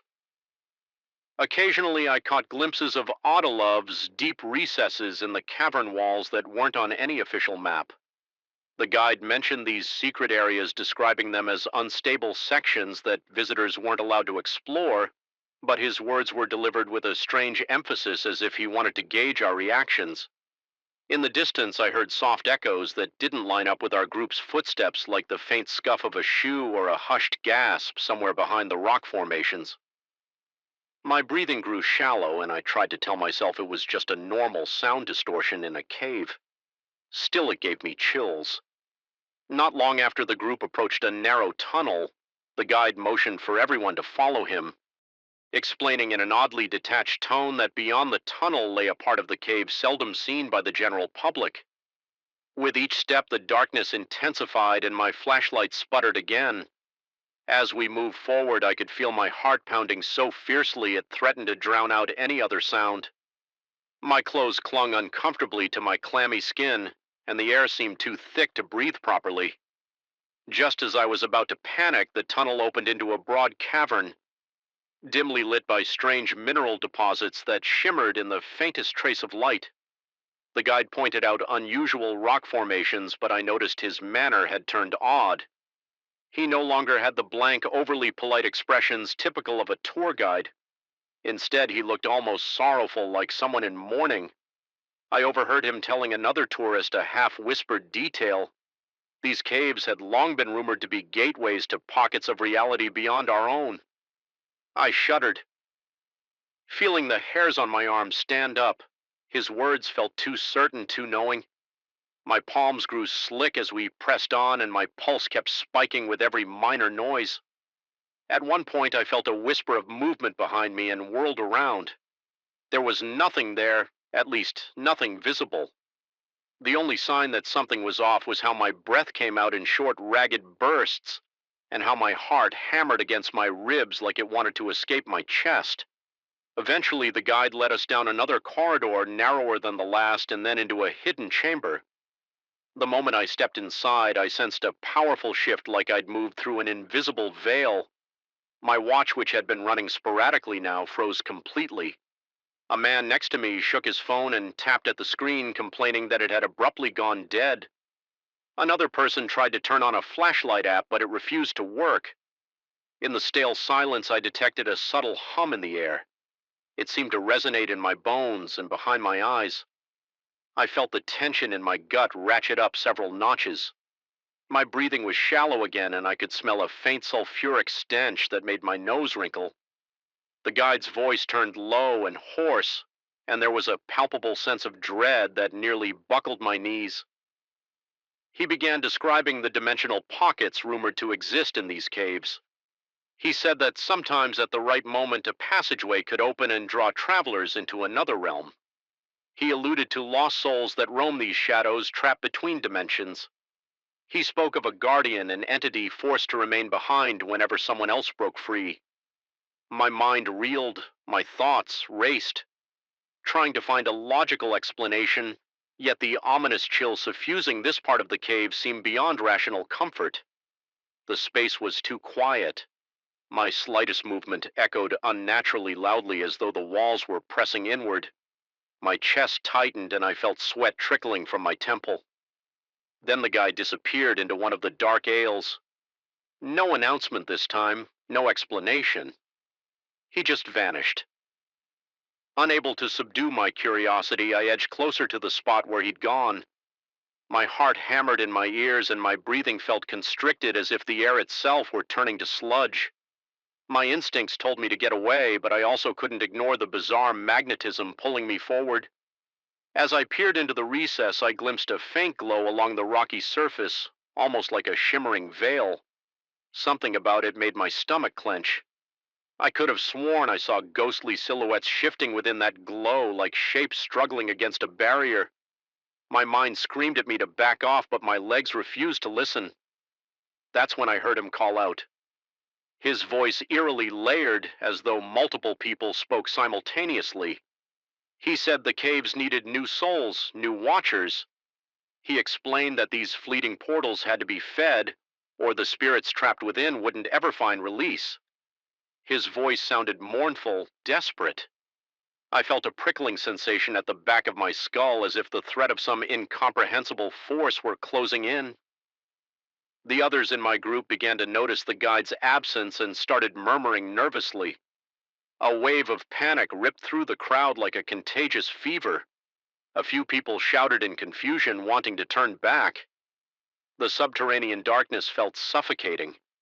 I swallowed hard, trying to wet my dry mouth only to taste a bitter tang of terror. My thoughts spun around searching for a rational way out, but the gloom had swallowed any sense of direction. Suddenly, the guide reemerged, his eyes dark and imploring, his posture rigid as if held up by invisible strings. He didn't say much, merely pointed to another narrow passage that supposedly led to safety. Several tourists rushed toward it, drawn by the promise of an exit. I hesitated, my instincts screaming that something was deeply wrong, but the oppressive weight of the cavern pressed me forward, and I followed each footstep heavier than the last. The passage led to a cramped chamber where water dripped constantly from stalactites, creating a disconcerting rhythm. My heart thumped in synchrony with those drips, each beat accelerating. My breathing became labored and I gasped for air. The guide stood at the center of the chamber, motionless. With the faint illumination from someone's flickering flashlight, I could see his face more clearly. It had a translucent pallor, as if he were losing tangibility. Then I noticed his features flickering like someone adjusting a faulty TV antenna. One moment he looked like the mild-mannered guide we'd met at the entrance. The next moment his appearance was that of a tired, tormented apparition, hollow-eyed and trembling. He began sharing in a halting voice fragments of what had happened in these caves, explorers and travelers who got lost, never to return, leaving behind only rumors of their disappearance. He described how he had once been an ordinary guide, trapped here decades ago when a sudden quake sealed off the primary passage. By the time he found a way out, he'd stumbled into one of these dimensional pockets, inadvertently taking the place of a former guardian. He spoke about endless years of watching, waiting for the next group of visitors. He explained in measured but sorrowful words that if he could guide a few souls deeper into the pockets, he might finally escape his eternal sentence. In turn, someone else would have to remain as the new caretaker. My vision blurred for a moment as the horror of his confessions settled over me. A slow, icy dread flooded my limbs and my hands trembled. I felt nauseous, as if the very ground beneath me were rolling in waves of malevolent energy. Then I saw behind him, just past his flickering form, a swirling distortion in the air. It was like a faint vortex spinning quietly, waiting for an unwitting traveler to step through. I sensed a presence beyond that spinning veil. Countless silhouettes writhing, desperate to escape. Fear choked me, and I realized in a sudden moment of clarity that I had to get out of there. Others must have felt the same, because as soon as the guide lifted his arm to motion toward the swirling distortion, the group collectively recoiled. Yet the air felt strangely constrictive, as if it were actively resisting our desire to flee. The swirling portal seemed to pulse, and with each surge I felt my knees weaken. The guide's eyes burned with an expression that combined sorrow, regret, and a sliver of hope. His presence seemed to stretch as though he were being pulled in multiple directions. In the chaos, I stumbled backward, nearly slipping on the slick cave floor. My heart slammed against my rib cage, and my skin prickled with goosebumps. I tasted the salt of my own sweat on my lips, and my head spun from the stale, suffocating air. The sense of being watched grew so intense that I could almost feel invisible hands grazing my shoulders. I was torn between the terror of staying and the terror of moving, but I knew I had to leave before whatever was behind that veil claimed me as a substitute. Another person in the group hissed that we should retreat to the main path. We huddled together, inching away from the swirling distortion in the guide. In that moment, I sensed the guide's disappointment. It radiated from him in a wave of sorrow. Yet I also sensed relief from the trapped souls behind the veil, as though they knew there might be other opportunities. Other unwary tourists, I took tentative steps toward a side tunnel, blood pounding in my ears. My entire body was slick with cold sweat, and it took every ounce of willpower not to collapse in panic. The guy didn't chase us. Instead, he watched with that same grieving expression, and I had the impression that he was at war with himself. He needed new guardians, but he also loathed this role he'd been forced into. It was as though the caves themselves held him in place, commanding him to execute a task he despised. Adrenaline surged through my veins, fueling my muscles to carry me forward. My legs shook with each step, threatening to give out. But I pushed on. The sound of dripping water, the echo of ragged breathing from my fellow tourists, and the faint hum of unseen energies formed a claustrophobic chorus in my mind. Finally, we found ourselves back in a broader passage, one we recognized from earlier in the tour. Though the darkness was still pervasive, the suffocating sensation seemed to lessen. We hurried along, guided by flickering flashlights that occasionally sparked back to life. At one point, my watch ticked once more, giving a weak attempt at measuring time, but then it died again. Every heartbeat felt like an eternity. My lungs burned and my shirt clung to my back, drenched in sweat. The claustrophobic dread hadn't left me, but the path seemed to widen just enough for me to believe we were headed toward an exit. When we finally emerged into the open air, my entire body was quivering. I sank to my knees, taking huge gulps of fresh oxygen. The contrast was staggering, and for a moment I felt dizzy with relief. My heart pounded in my chest, refusing to settle. I glanced around to see if the rest of the group had made it. A few people stood nearby, bent over, hands on their thighs, breathing heavily. Everyone looked stunned, caught between fear and an odd sense of disbelief. After a moment, I found the courage to look back toward the cavern's entrance. I didn't see the guide emerge. The darkness beyond the rocky threshold seemed to swirl subtly, as if something behind it was still active. My stomach twisted at the realization that despite our escape, we'd left him, and whatever else lurked down there still inside. I wasn't sure if he was free to leave or doomed to remain waiting for the next unfortunate group. For days after, I couldn't shake the sensation that I was being followed by a lingering presence.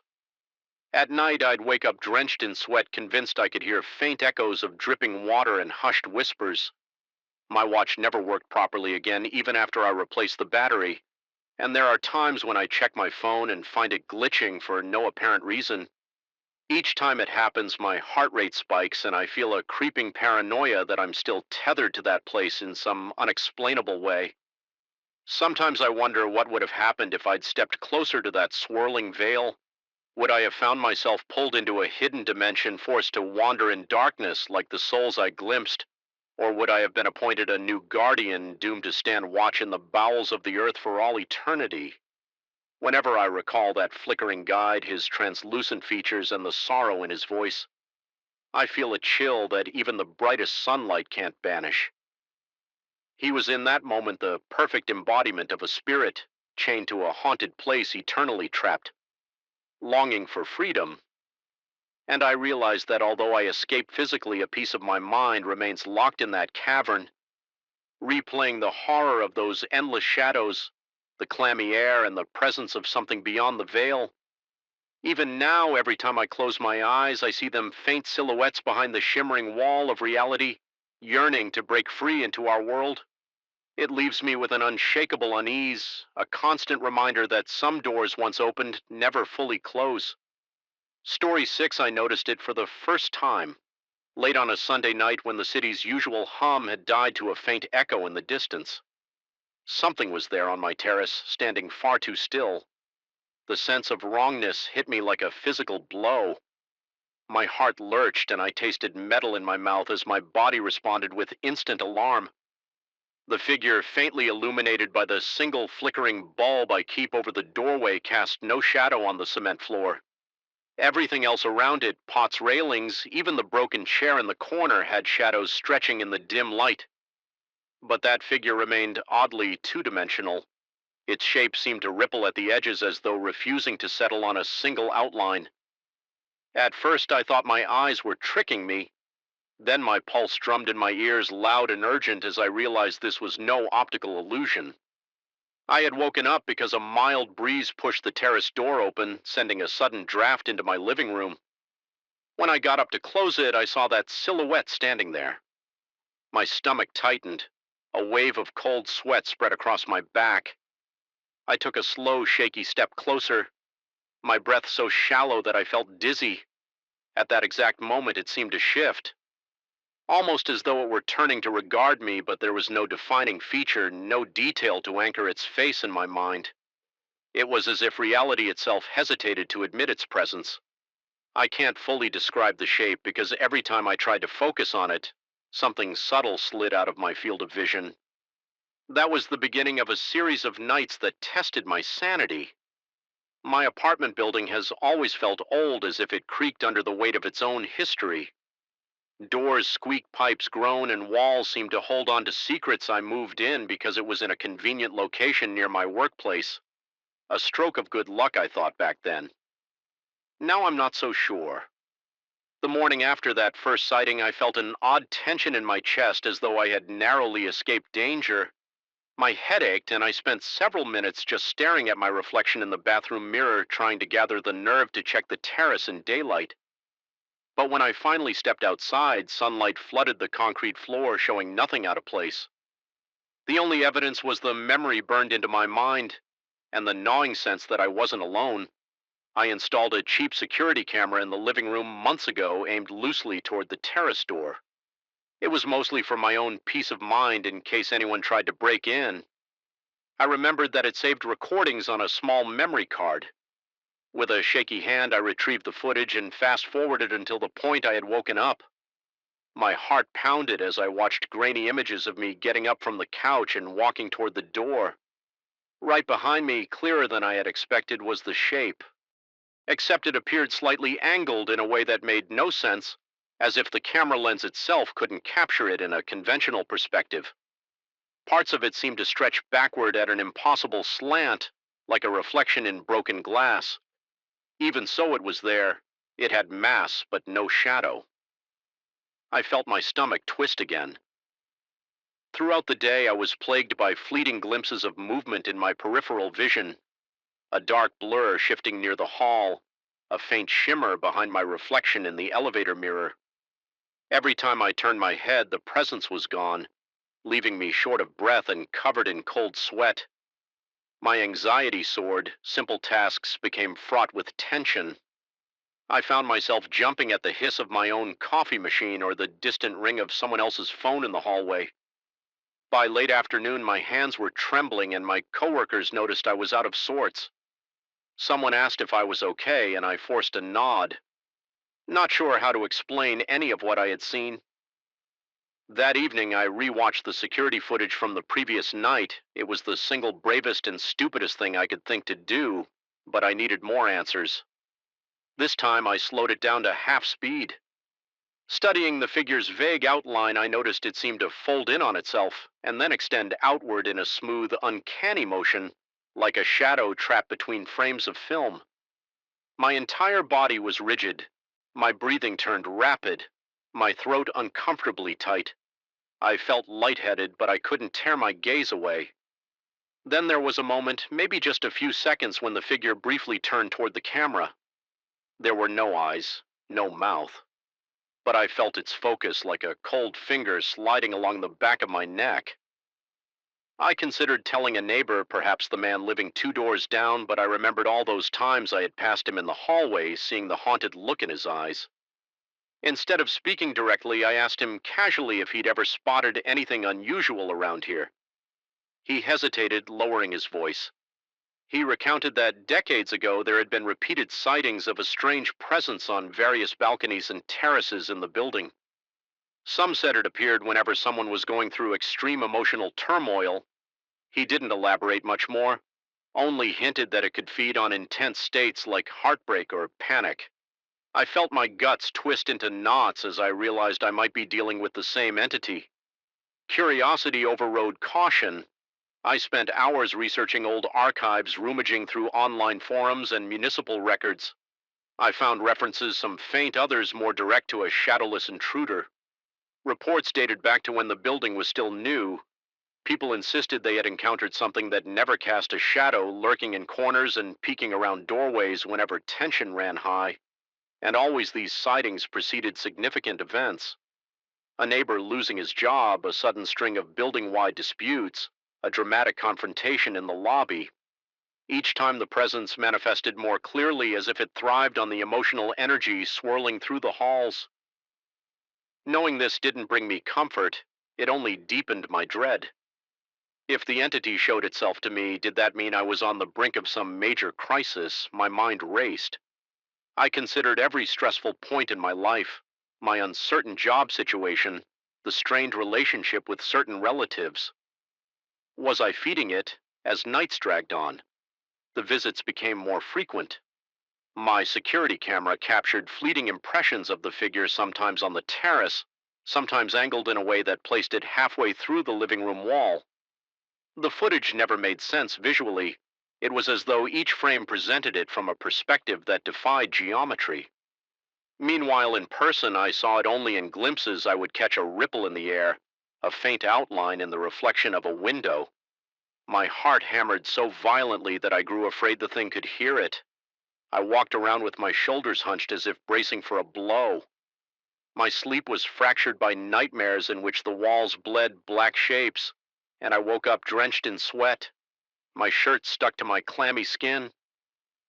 One time I tried to confront it head on. I had come home after a deeply unsettling day at work. My boss had announced impending layoffs, fueling my sense of dread. That night, the presence in my apartment felt suffocating. The air felt heavy and electric, causing every hair on my body to stand on end. My heart rattled in my chest and my lungs cramped with every breath. I stormed into the living room, turned on every light I could, and declared internally with furious resolve that I refused to be terrorized. I half expected to see it appear in front of me, but at first there was only silence and the low hum of the building's ancient piping. Then off in the corner by my reading lamp, I noticed the air shimmer. It was almost like a heat haze. My chest grew tight and my pulse throbbed in my ears. I forced myself to stay still, fists balled, ignoring the dryness in my throat. For a moment I thought I heard a faint scraping sound.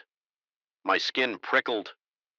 There was an oppressive thickness in that corner, a void that my mind instinctively tried to avoid. The more I stared, the more it seemed to waver, a silhouette on the very edge of my vision. But no matter how intently I tried to fix my gaze on it, the outline refused to remain stable. My eyes watered as though my brain simply rejected the concept of that shape. Adrenaline sent tremors through my arms. I blinked, and in that fraction of a second, it vanished. The next few days were a blur of anxiety. My appetite disappeared, leaving me with a constant feeling of nausea and an acrid taste of bile in my mouth. I found it harder and harder to focus on normal life. My coworkers commented that I looked pale, as if I was coming down with a severe illness. I even went to a doctor who said my vitals were normal, but suggested that I might be under significant stress. I considered telling him about the presence, but I feared he would label me delusional.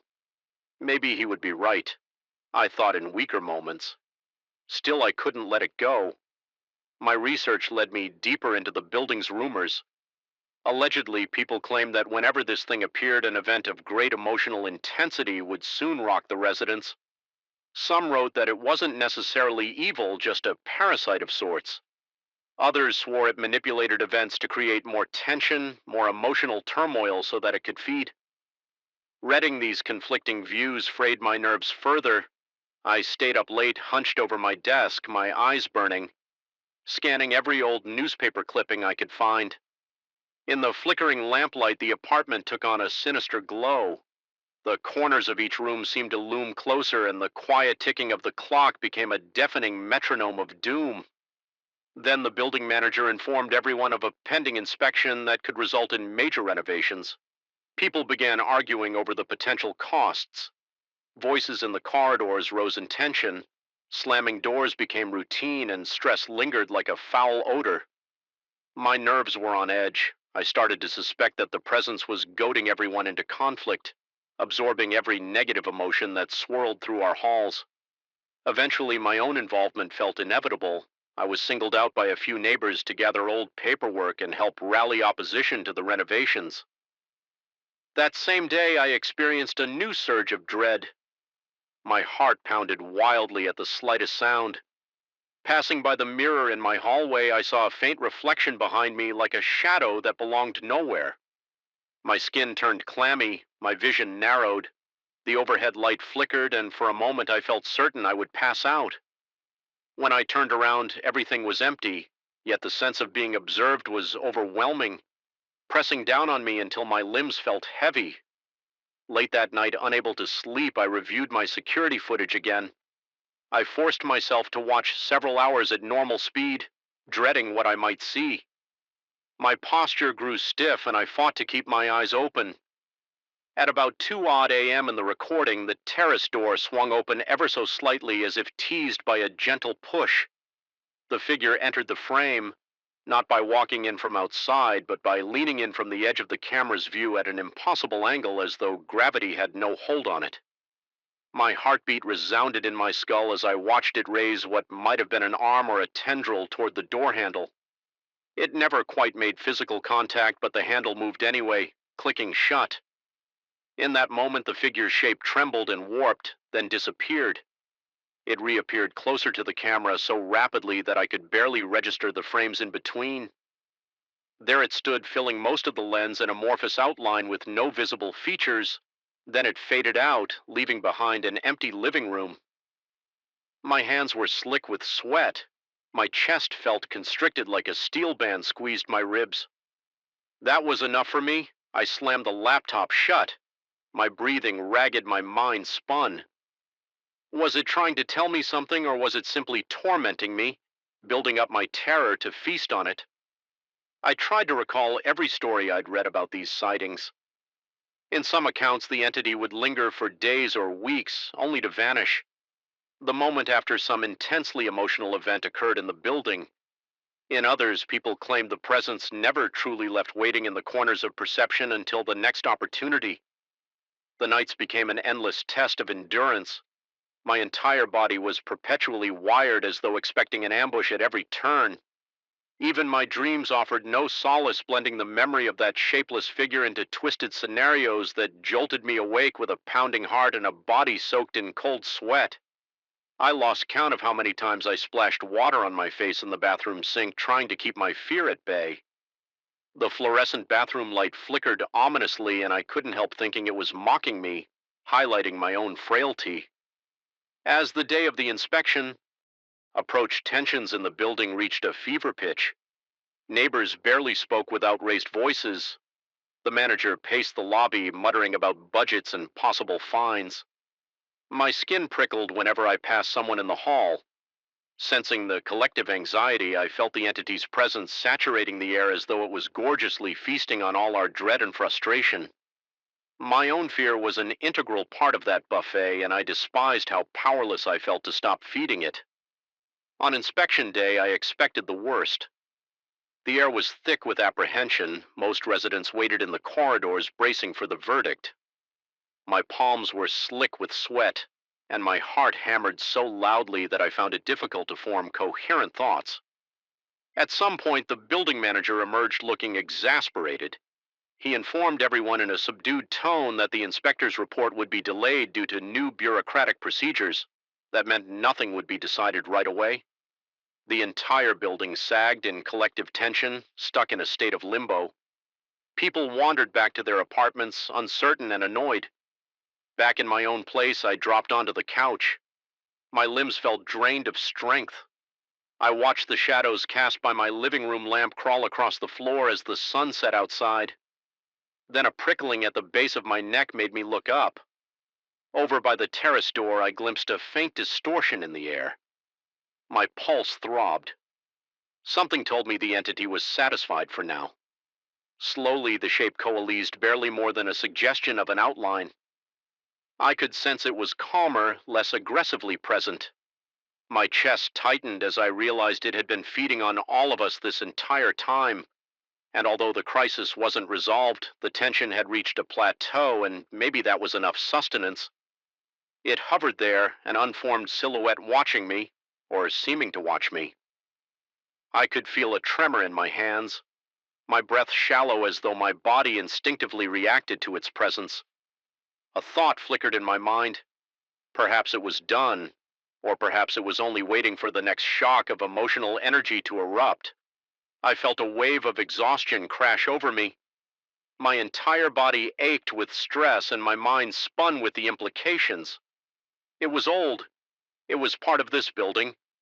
It had been here for decades and it would remain long after I was gone. The figure shimmered one last time, then receded into the air. For a breathless moment, I sat there blinking away the dryness in my eyes. The lights in my apartment no longer seemed so threatening. The air felt only slightly lighter, and yet that was enough to assure me I wasn't about to faint. For the first time in days, I sucked in a full, deep lungful of air. I realized then that it might never truly be gone. This was a place to which it was bound, and my own turmoil, along with that of my neighbors, gave it power. Did that mean I was doomed to see it for as long as I lived here? Or could I find some way to starve it out by refusing to feed it with my fear? Even now, as I write these words, I can't shake that lingering feeling of being observed. The corners of my vision occasionally flicker with movement. My nights remain uneasy, sleep a fragile gift that slips away at the slightest disturbance. The building's tension hasn't vanished. It merely slumbers ready to awaken when the next crisis rears its head. I can't say I've conquered the terror, but I've learned to coexist with it. To walk through my apartment aware of the possibility that somewhere in the peripheral edges that impossible shape might appear. Angled awkwardly and casting no shadow. It hasn't appeared on my security camera in a while. The door to my terrace stays locked. Most nights, though I know locks won't stop it. I stay because something inside me wants to see if I can endure its presence to prove to myself I won't be broken by the unknown. And so I live in uneasy truce with the creature that thrives on our emotional storms. At times I swear I can sense it quietly waiting for the next wave of upheaval.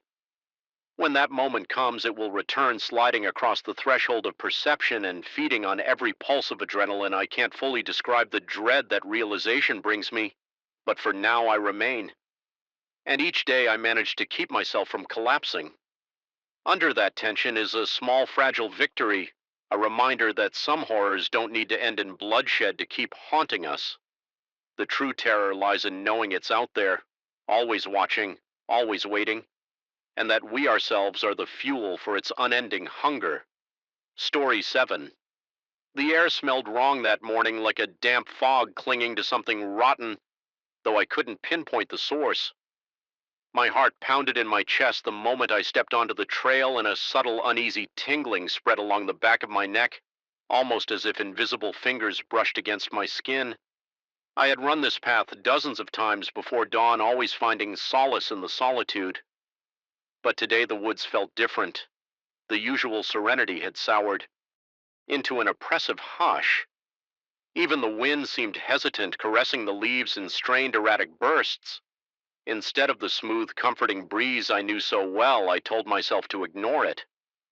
Runners often get a surge of apprehension before they settle into a rhythm, especially if they run in the early hours under a half-lit skies.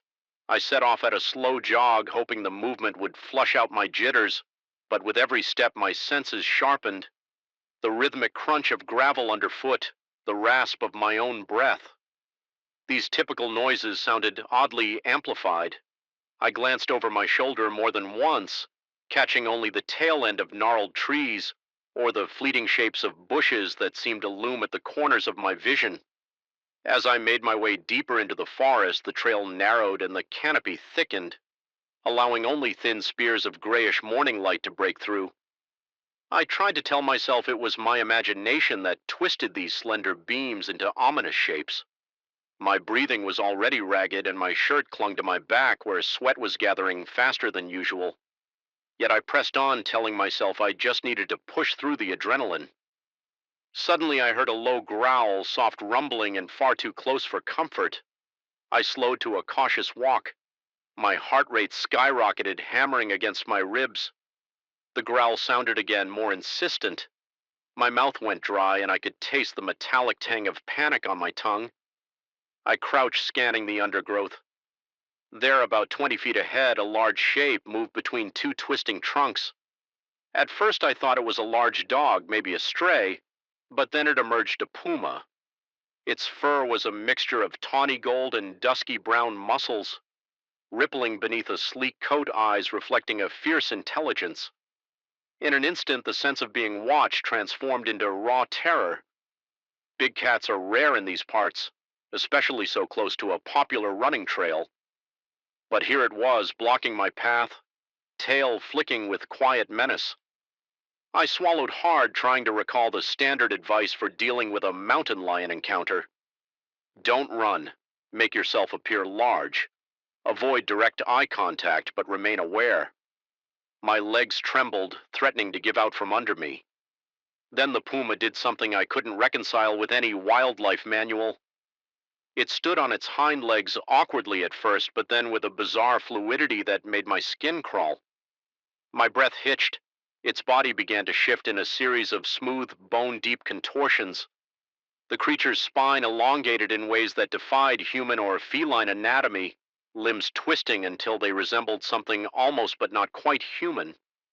The face, however, remained largely that of a great cat, though an unsettling flicker in its expression suggested it could change fully if it wished. Panic thundered through my veins and my lungs nearly locked. My instincts screamed at me to run, but my feet refused to obey. I couldn't tear my eyes away from what was happening right in front of me. The half-human, half-puma figure took a small step forward. My entire body shook. I could hardly breathe, and my skin felt icy as if a frigid wind had suddenly gusted through the forest. In a voice that was more a growl than coherent speech, the creature let me know through a series of guttural sounds and incomplete words that it belonged to an ancient lineage of beings who had roamed these forests for centuries, blending with the wildlife passing unnoticed by most. I recall focusing on the cadence of its tone, an unnatural mixture of low, throaty murmurs and distorted syllables. Though it spoke only fragments, I understood the meaning as if it were etched inside my skull. It was not alone. It never had been.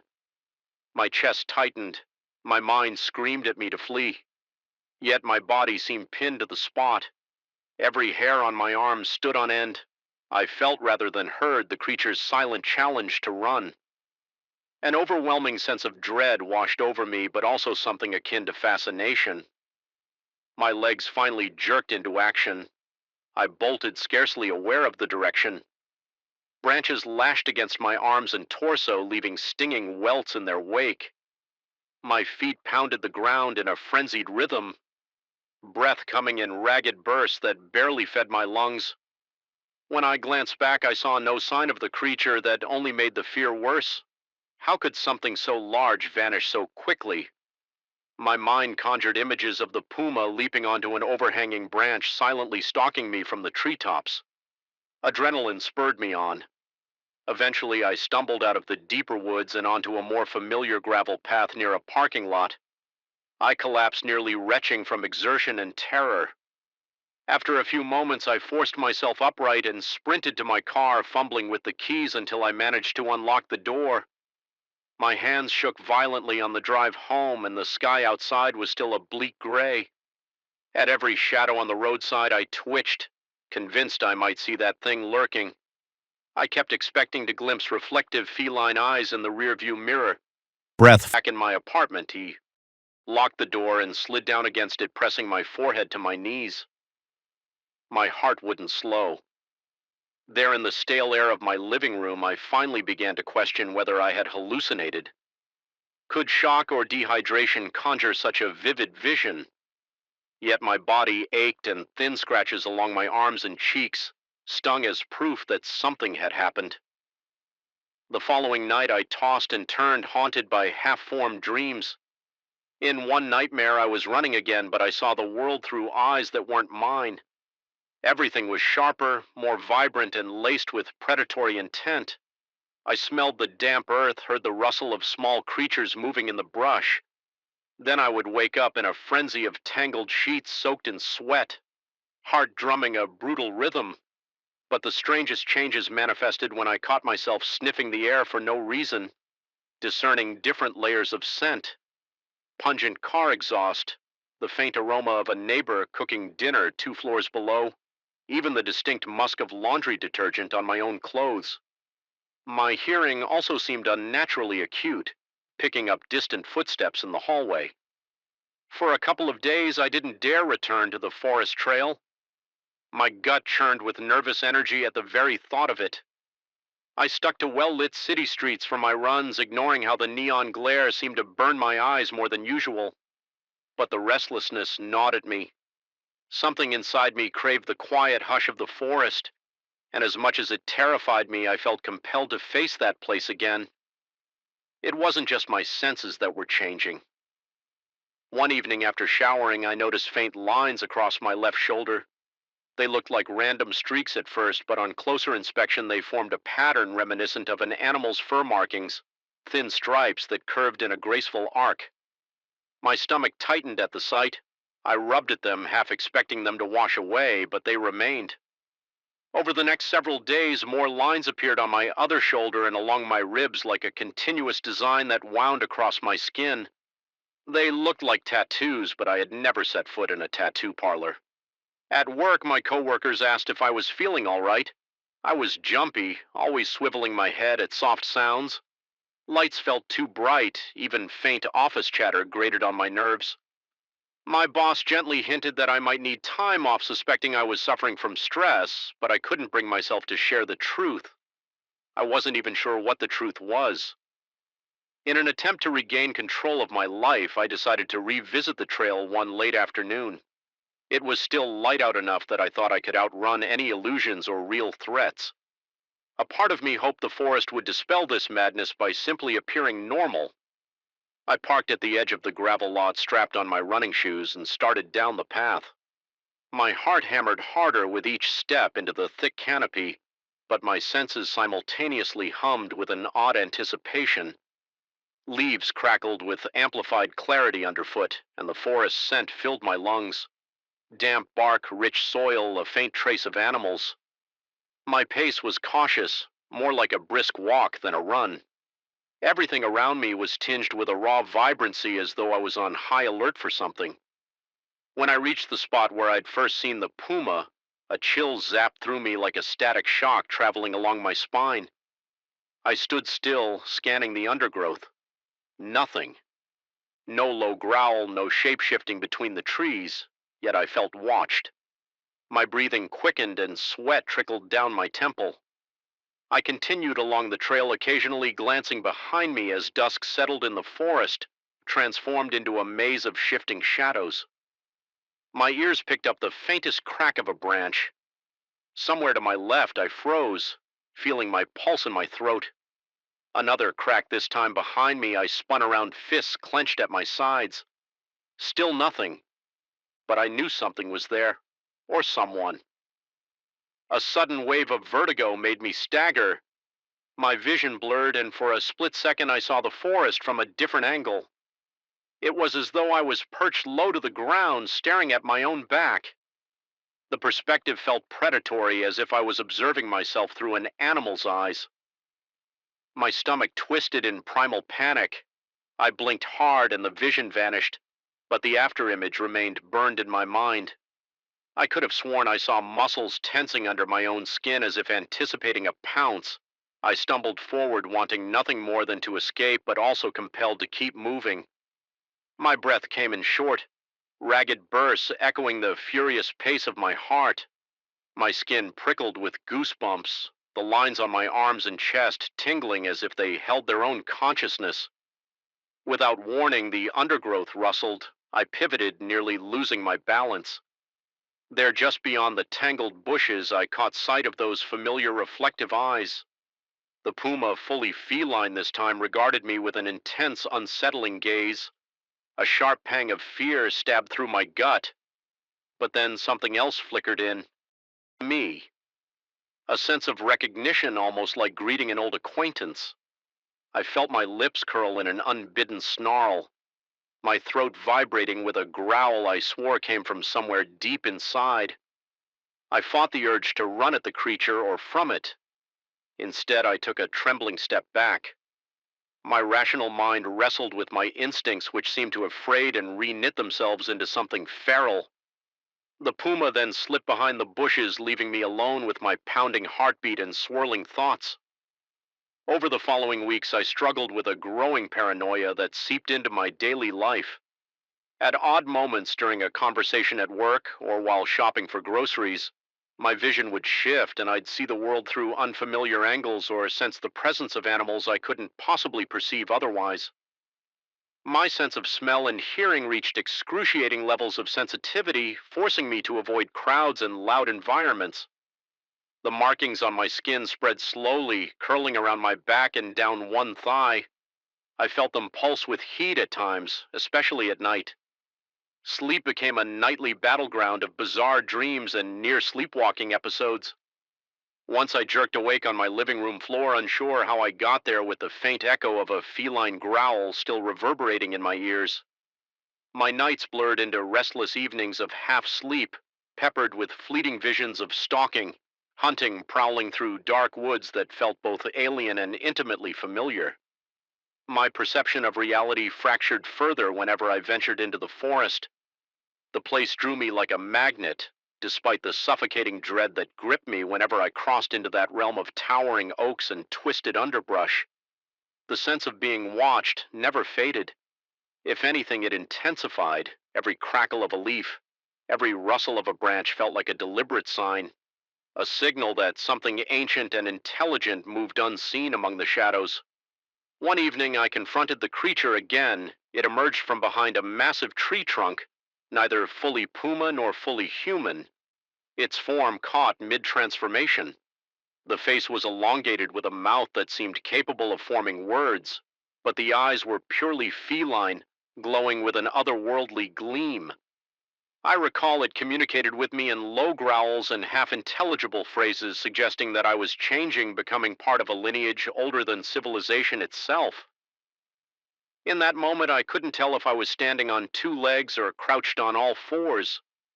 My mind reeled with the possibility that I was losing the ability to distinguish between my human identity and the creeping animal presence within.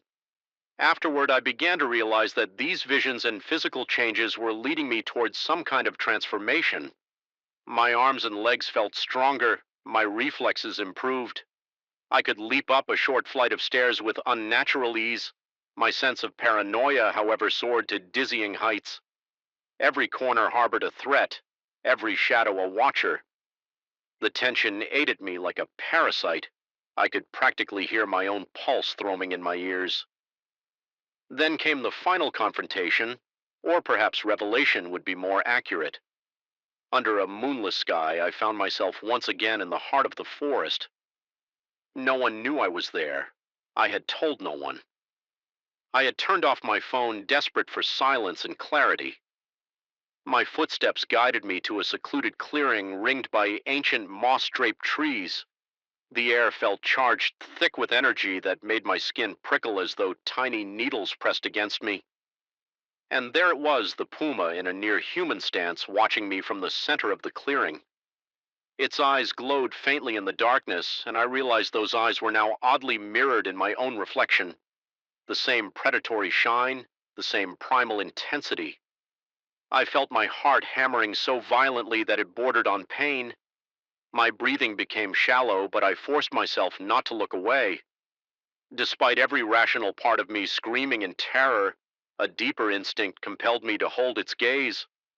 The creature seemed to nod, and in that moment I sensed acceptance, a twisted welcome of sorts. My skin burned, and the markings along my arms and chest felt alive. pulsing in sync with my heartbeat. I half expected my bones to shift and contort, right then turning me into a mirror image of the beast. A swirl of dizziness washed over me, and for a moment all sense of reality blurred. I tasted the night air on my tongue as though it were a tangible substance. Scented every blade of grass, felt the primal heartbeat of the forest. I'm not sure how long I stood there. No words were exchanged, only an unspoken understanding that I was forever altered. Then the creature melted into the darkness. Leaving me alone in the clearing, I forced my feet to move to find my way back out of the woods. Though every fiber of my being yearned to remain, I wish I could say that afterward. My life went back to normal. It didn't. Those markings never faded. They remain intricate reminders of a legacy I still don't fully comprehend. My senses remain heightened, occasionally plunging me into terrifying episodes where I see through the eyes of predators that roam the forest. Even in my home with doors locked and curtains drawn, I sense movement out there in the shadows, an awareness brushing against my thoughts like a gentle but insistent whisper. Sometimes on moonless nights I wake to find myself gazing out the window, my reflection marked by that same feline intensity. My breath comes in slow, deliberate draws, and I can hear the forest calling me back. Whether it's truly a call or just my imagination, I can't say. All I know is that the boundary between my world and that ancient domain has thinned, and there's no way to seal it again. I won't pretend I've come to terms with it. The paranoia hasn't faded, it's just become part of me. My own reflection feels alien on certain days, and everyday noises sometimes explode in my skull, forcing me to retreat into dark, quiet spaces until the sensations subside. It's an existence always on edge, forever caught between two forms of being, never entirely comfortable in either. Yet there's also a simmering exhilaration that I can't deny. I sense hidden energies pulsing beneath the surface of the mundane. It's as if the forest's ancient heartbeat now echoes in my chest, forcing me to acknowledge that what I once believed impossible may only be hidden by the barriers of human perception. When the wind rustles the leaves outside my window, I sometimes bristle like an animal hair, standing on end heart, thumping in fierce anticipation, listening for the faint growl that began it all. And now, though I've tried to chronicle these events as a warning or a plea, I realize I'm still drawn to the forest. That place haunts me, but it also feels like a second home I never asked for. I know I can't keep running from it because ultimately I'm not sure I want to. Perhaps that's the most unsettling part, the gnawing suspicion that my transformation is far from complete and that a part of me is waiting with bated breath for the final change. So I remain here in uneasy limbo, every nerve on edge, uncertain of what I'll become and keenly aware that something ancient pads through the darkness, guiding me toward answers I'm not ready to face. The fear sits in my throat, thick and unrelenting. My hands still tremble when I recall the puma's hybrid form, its half-human lips curling into what may have been a grimace or a smile. I will never forget that moment when I realized the forest was alive with secrets, and I was no longer just an outsider. I had become part of its living, breathing tapestry, whether I liked it or not. Story 8. The wind howled across the asphalt with a low, mournful cry, and for one suffocating instant I felt as though the entire highway stretched out in front of me like a hungry maw. My headlights punched two glaring holes through the darkness, revealing little beyond chipped lane dividers and a thin veil of fog creeping in from the shoulder. Something about that night felt off, like the road itself watched my every move, anticipating that I would make one wrong turn that would lead me into its clutches. The steering wheel felt clammy under my hands, and a bead of sweat traced the curve of my neck. Despite the nippy chill in the air, I was too uneasy to pay attention to anything but the white lines and the tightness in my chest. But I couldn't shake the impression that I wasn't supposed to be there, that there was some unwritten warning to stay away. I had been driving across state lines all evening trying to outrun a complication that had followed me for too long. It started a week before when I first sensed that someone or something trailed me wherever I went. Every time I rounded a bend or pulled into a rest stop, I felt eyes fixed on my back. Glimpses in the rearview mirror, fleeting shadows that seemed to shift as soon as I focused on them. At first, I brushed it off as fatigue, but the feeling grew stronger. I'd catch sight of a hooded silhouette in the distance or sense a presence in my blind spot that would vanish if I dared to look too directly. My plan was to keep driving until dawn, just keep going straight, refusing to stop except for gas if absolutely necessary. But sometime around midnight, I took an exit that wasn't on my GPS. I remember seeing a sign with peeling letters that read Harbor Bridge, a place I had never heard of in my entire life. Still, it appeared on the side of the highway like some official route, and in my haste to dodge the presence I felt behind me, I turned the wheel sharply and found myself on this narrow, twisting two-lane stretch that looked almost abandoned. Once on it, the pavement narrowed further and the usual reflectors vanished. Soon the route was half swallowed by the gloom, and every attempt to locate a radio station resulted in static-laden silence. I tried to turn back. I slowed and scanned the roadside for a U-turn or another exit ramp. Anything that would reconnect me to the main highway instead. The shoulders dropped off into an endless field of tall grass so thick I couldn't see beyond the first row of stalks. Whenever I thought I spotted a side road, it faded into a blur of shadows like a mirage dissolving as I approached. Gripping the wheel, I felt my breathing hitch. My own pulse pounded in my eardrums. There was no barrier or fence, just an eerie sense that if I veered off the asphalt, I might slip into an unearthly void. At some point, I noticed the warning signs that started popping up by the roadside. They were scrolled in old chipped paint that glowed weakly when my headlights passed over them. Dead end, or under construction, or last service for 100 miles. Every single placard looked older than anything from recent memory, and half the letters were missing as if time had eaten away at the metal. With each sign, my anxiety rose, my throat went dry, and my hands trembled on the wheel. My car's interior seemed oppressively small, the stale scent of coffee from the cup holder turning my stomach. The strangest part was that none of these destinations, none of these cautionary phrases appeared on my GPS. The device simply showed my icon floating in a void, the digital map failing to load any data. It was as if I had stepped off the charted territories and into something that existed outside the normal boundaries. I tried to reason that maybe my GPS had lost signal, that maybe I had found a decommissioned highway. But the sense of foreboding grew stronger with every passing minute. The moment I realized I was no longer in a wholly earthly place came when I saw an old gas station up ahead. It had the kind of neon sign that used to be popular decades ago, flickering in and out with an electric hum. I felt a flicker of relief, hoping for a chance to refuel and maybe ask for directions. But as I rolled closer, that relief turned into dread. The station was empty. No other cars, no sign of life inside. The pumps were from an outdated era, the price boards listing numbers that made no sense compared to modern-day prices. Thick cobwebs hung off the nozzles, and a single overhead lamp illuminated the pumps with a nauseating yellowish glow. I forced myself to step out of the car, noticing at once that the air was stale and unmoving. It reminded me of standing in a mausoleum, still musty and too quiet. My heart hammered in my chest as I reached for the nozzle to fill the tank. Something in the silence made my scalp tingle.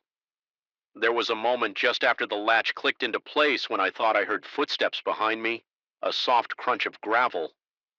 When I spun around, I saw no one, but there was a shape off in the distance standing near the edge of the lamp's glow. A tall figure wearing a dark jacket and a hat low over its face. I couldn't distinguish features, just that shape. For a second, I felt my lungs constrict and sweat traced clammy lines down my temples.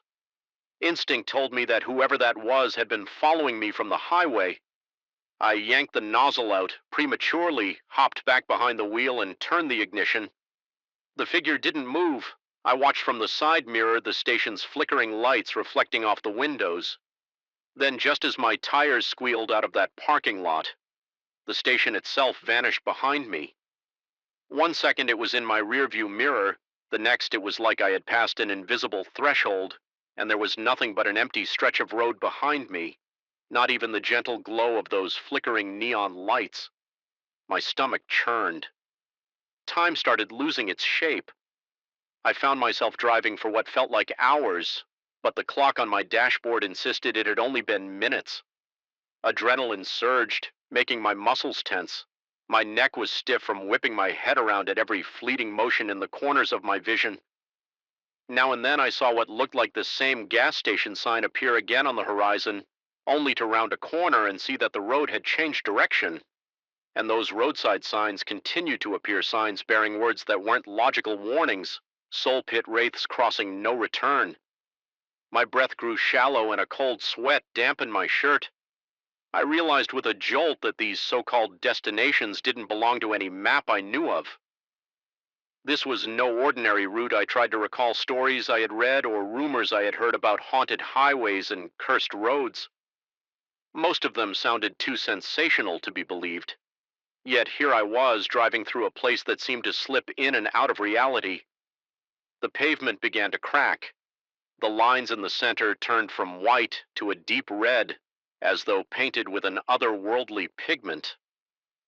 Occasionally I caught sight of shapes darting between the tall grass on either side, figures that seemed half glimpsed but definitely human in outline. Every time I felt the hair rise on the back of my neck and my breath stuck in my throat like a hot lump of coal. The entity that pursued me grew bolder. I was sure of it. In my rear view mirror, the shape would flicker into view, hanging back at just the right distance so I couldn't see it clearly. Sometimes I heard a slow, deliberate scraping sound echo through my mind, though I couldn't figure out whether it was a noise from the road or something far more sinister. My eyes burned from trying not to blink, certain that if I closed them for too long, the figure might appear in the passenger seat. At one point, I passed a battered sign that read Exit 13, Cassowary Falls. I slowed down. Cassowary Falls was not anywhere I recognized, but I was desperate to leave, to find any road leading out of this labyrinth. My heartbeat thundered in my ears as I turned onto the ramp. The ramp itself was covered in leaves and debris. It dipped into a ravine shrouded in mist, then rose sharply around a hairpin turn. As soon as I navigated that bend, the entire ramp ended in a blocked passage, as though it simply had never been finished. The barrier seemed ancient, covered in moss and rust. Frantic, I tried to reverse, only to find the ramp had changed behind me, twisting into dense undergrowth. My chest seized, my breaths came in short. Ragged gulps and sweat clung to my palms. There was no choice but to drive back the way I came, praying the road would let me through again. When I merged back onto that ghostly highway, the interior of my car smelled like damp earth and iron. I locked the doors, irrational, perhaps given what was happening, but I needed some semblance of control. My arms and legs were shaking, and my mouth felt so dry it was difficult to swallow. I forced my eyes on the road, ignoring the occasional scraping that drifted in the air. Then I saw movement to my left, and a feeling of dread slammed into my gut. The same tall figure in dark attire was now driving a battered car alongside me.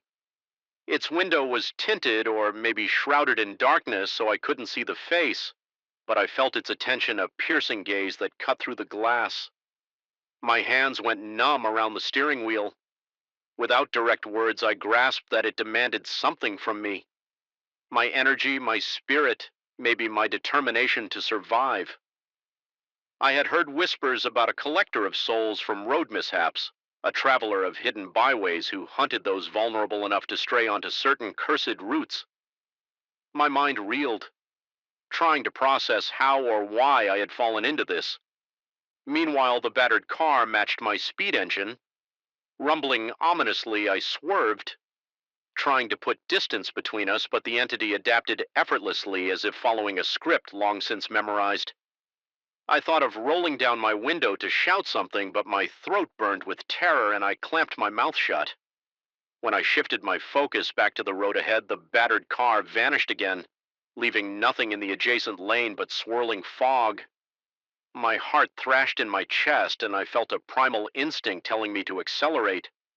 The needle on my speedometer climbed, but the road seemed never-ending. The lines in the middle blurred, the cracked asphalt swirling beneath my tires in a dizzying pattern. Eventually, the environment around me shifted. The air took on a smoky scent, and I noticed faint glowing lights in the distance. Another service station or so it appeared. The sign overhead flickered. Miller's Pit Stop. Desperation took over. Even though the previous station had disappeared the moment I left, some fragile hope in me wanted to try once more. Maybe I'd find a payphone or some other driver who'd gotten lost. I turned in, and the headlights illuminated a scene straight out of a fever dream. The entire parking lot seemed to ripple as though it was half submerged in water. The store's door hung off one hinge, squeaking each time a night breeze swept through. A broken vending machine leaned against a wall, its glass shattered and innards gutted. Overhead, the fluorescent lights buzzed like angry insects. I heard the faint crackle of an old radio from within the dark store. Muffled words I couldn't quite make out. My heart pounded so hard that my ribs ached. After gathering the courage to exit the car, I tried to step inside. The interior smelled of mold and stale coffee. A single overhead light swayed, casting shadows that danced across the floor. Rows of empty shelves stretched out in front of me, their metal surfaces caked with thick layers of dust. I could hear my own breath echoing in the silence, shallow and ragged. Then I sensed a movement behind one of the aisles. A silhouette, tall, slender, wearing that same dark jacket, stood at the far end of the store. I didn't see a face, just the unmistakable posture of someone waiting. My stomach clenched as I felt an urge to back away. Instead of speaking aloud, I tried to steady my breath and remind myself I had to keep going. I backed out of the store, never turning my back on that figure. The presence of it, like a gravitational pull, made my skin crawl. Outside, the air itself seemed to weigh on me, thick and oppressive. I stepped backward until my spine met my car door, fumbled for the handle, and got in.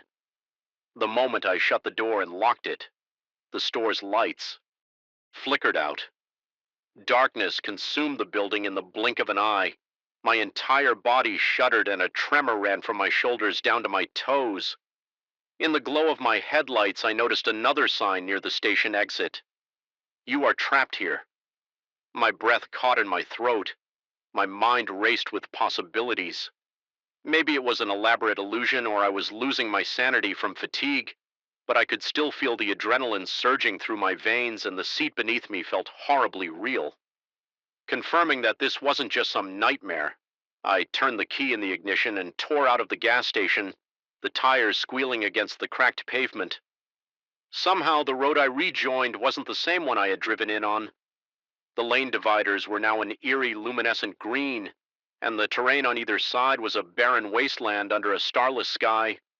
A new wave of dread washed over me.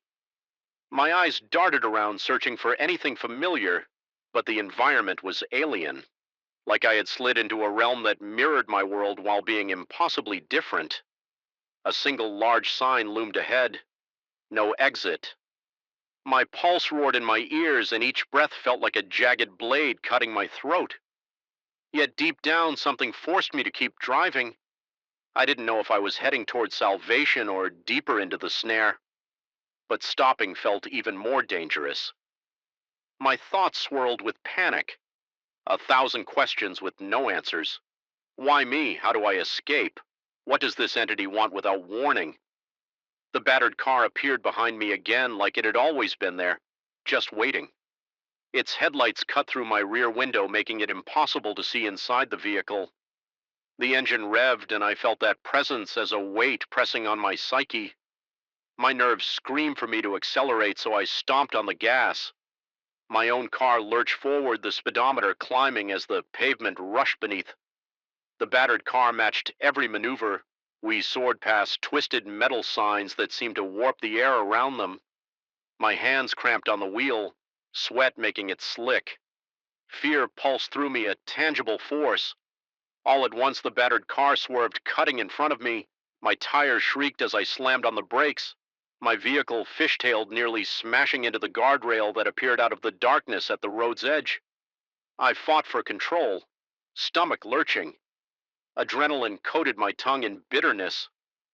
The battered car blocked my path, forcing me to stop in the middle of that cursed highway. My muscles felt wired and my vision narrowed to a panicked tunnel. The shape in the driver's seat shifted and I sensed that this was a final confrontation. I heard a scraping sound outside my door like nails on metal. In a moment of clarity, a thought struck me. The only way out might be to reject the fear fueling this cycle. Something about this ghost road thrived on dread illusions and isolation. It wanted me to falter, to give in to panic. I took a shaky breath, forcing my heartbeat to steady, even though every nerve in my body screamed otherwise. My breath stuttered, but I managed to exhale slowly. Then I revved the engine, and instead of fleeing backward, I steered around that battered car, grazing its fender with a sickening scrape. The action felt impossible, like I was defying gravity in a dream. My headlights revealed the path ahead, a swirling corridor of darkness and flickering lights. With a raw shout, one that tore at my already raw throat, I pressed the gas pedal to the floor. The battered car gave chase. But something changed. The lines on the road began to flicker. The oppressive feeling in the air wavered, like the very fabric of that realm was being disrupted. My entire body trembled, sweat drenching my shirt. My eyes stung from the dryness of terror, and tears pricked the corners from sheer intensity, but I kept going, pushing my engine to the edge. The battered car fell back, headlights shrinking in my mirror. I saw the silhouette shift, but it was losing ground. It was as if my refusal to surrender broke the cycle. Just when I thought the road might trap me forever, I noticed a dull glow on the horizon, faint, yet undeniably real. I kept the gas pedal down, ignoring the chaotic swirl of shapes at the edges of my vision. My breath came in ragged bursts, my chest burning, but something propelled me forward. The battered car's lights flickered once more and disappeared behind a curve. I refused to slow down. Suddenly, the smooth surface of a modern highway opened in front of me. The battered car was gone. My hands shook so badly I nearly lost control of the steering wheel. My heart hammered and my chest reverberating down to my fingertips. Streetlights, real? Streetlights lined the sides of the road, illuminating new signs that displayed recognizable place names. My GPS flickered back to life, showing the little car icon on a proper known highway. Relief and uncertainty battled within me. I felt like I had been vomited out of a nightmare into a world that was almost too bright, too tangible. I pulled onto the shoulder, chest-heaving heart still pounding like a drum in my ribs. My body was drenched in cold sweat and my arms quivered with leftover adrenaline. When I dared to look back, I could see no hint of that ghostly route. No battered car, no looming figure in the gloom. I opened the window just a crack, letting in fresh air that cleared the stale, suffocating stench that had clung to me in that place. For several minutes, I couldn't bring myself to move. My legs were jelly and my mind reeled with confusion and lingering terror. The sense of being watched never fully left, but it was now subdued like a dull ache after a severe wound. I checked the time on my phone. It was earlier than I expected, as though the night had collapsed in on itself. Could the entire ordeal have taken only a single hour? I have no concrete explanation for what happened on that phantom highway. Even now, recalling those endless signs and the deserted stations sends a chill across my shoulders. There are times, I swear, I catch a glimpse of that battered car in my rearview mirror on particularly foggy nights, but when I blink, it's gone. Driving at night has never been the same. I still feel the road hum beneath my tires, but now it reminds me of something alive, something that might shift at any moment and pull me back into its hidden, haunted corridor. I left that place physically, but there's a part of me still trapped in those ghostly lanes, haunted by an entity condemned to roam for all eternity. Sometimes during late drives on empty roads, I get that prickling at the back of my neck again. I grip the steering wheel, my heart thrumming, and remind myself to stay calm. Because I know if I give in to panic, if I let the fear swallow me whole, I might find myself back on that unmarked exit, merging onto a highway that doesn't belong to this world, and this time I may not be able to break free. That knowledge lingers, a constant reminder that certain roads are better left untraveled. Even if I've escaped, the memory of that haunted path refuses to fade. I can't tell whether I uncovered some cursed secret of our roads, or if I simply fell prey to my own unraveling mind. But that sense of dread, that echo of scraping metal and flickering headlights stays with me, whispering that there are realms just beyond our line of sight, and I tremble at the thought of what might happen should I ever wander onto that highway again. Story 9. The wind whipped against my face the moment I stepped out of the car, carrying with it a sharp bite that made the hair on my arm stand on end. I had barely parked at the edge of the long gravel driveway when I noticed how quiet the surroundings were. A dense curtain of pines encircled the property, and a sickly yellow glow seeped through the windows of the house, flickering as though the electricity were about to fail. My heart thudded uncomfortably hard in my chest. Even at a distance, something about the place felt skewed, like a photograph taken from the wrong angle. That initial impression never left me. It only intensified. The moment I turned the key in the front door, I had rented the house for a solitary getaway, hoping to clear my head from the grind of city life. The listing showed sunlit rooms, a polished wooden deck overlooking a small lake, and furniture that seemed eclectic but welcoming. As I stepped inside, however, the entire vibe felt off. The air was stale, carrying the faint odor of something damp and old. Dust motes hovered under the single overhead light in the foyer, swirling around in lazy, disconcerting patterns. My breathing hitched as I struggled to rationalize the uneasy feeling creeping along my spine. A small voice in my mind told me to turn around and leave right then, but I pushed it down, chalking it up to nerves.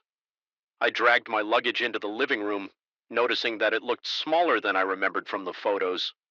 The ceilings were high enough, but the walls seemed to close in on me.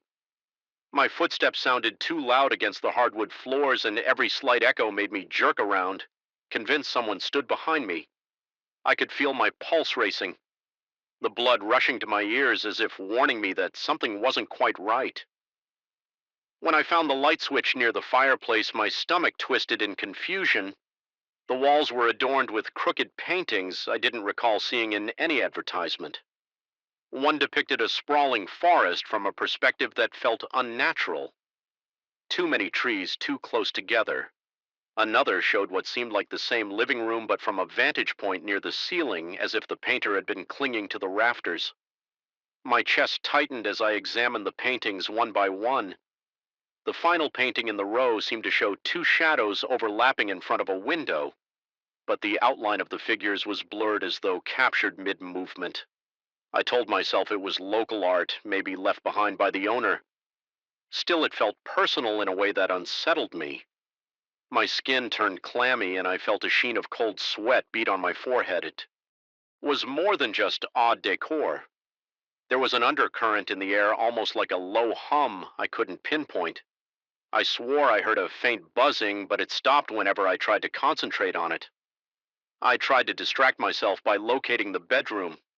A narrow hallway led to a single modest space with a bed, a wardrobe, and a single window. It was dark, so I flipped on a lamp near the bed and froze. The lamp's light cast a murky circle, making the corners of the room loom with heavy shadows. I felt an almost electric charge in the air, as if static were crawling across my skin. The bed itself looked slept in with wrinkled sheets that didn't smell laundered. My throat tightened. The listing had promised a fully cleaned rental. Why would the bed look like someone had just rolled out of it over the next few hours?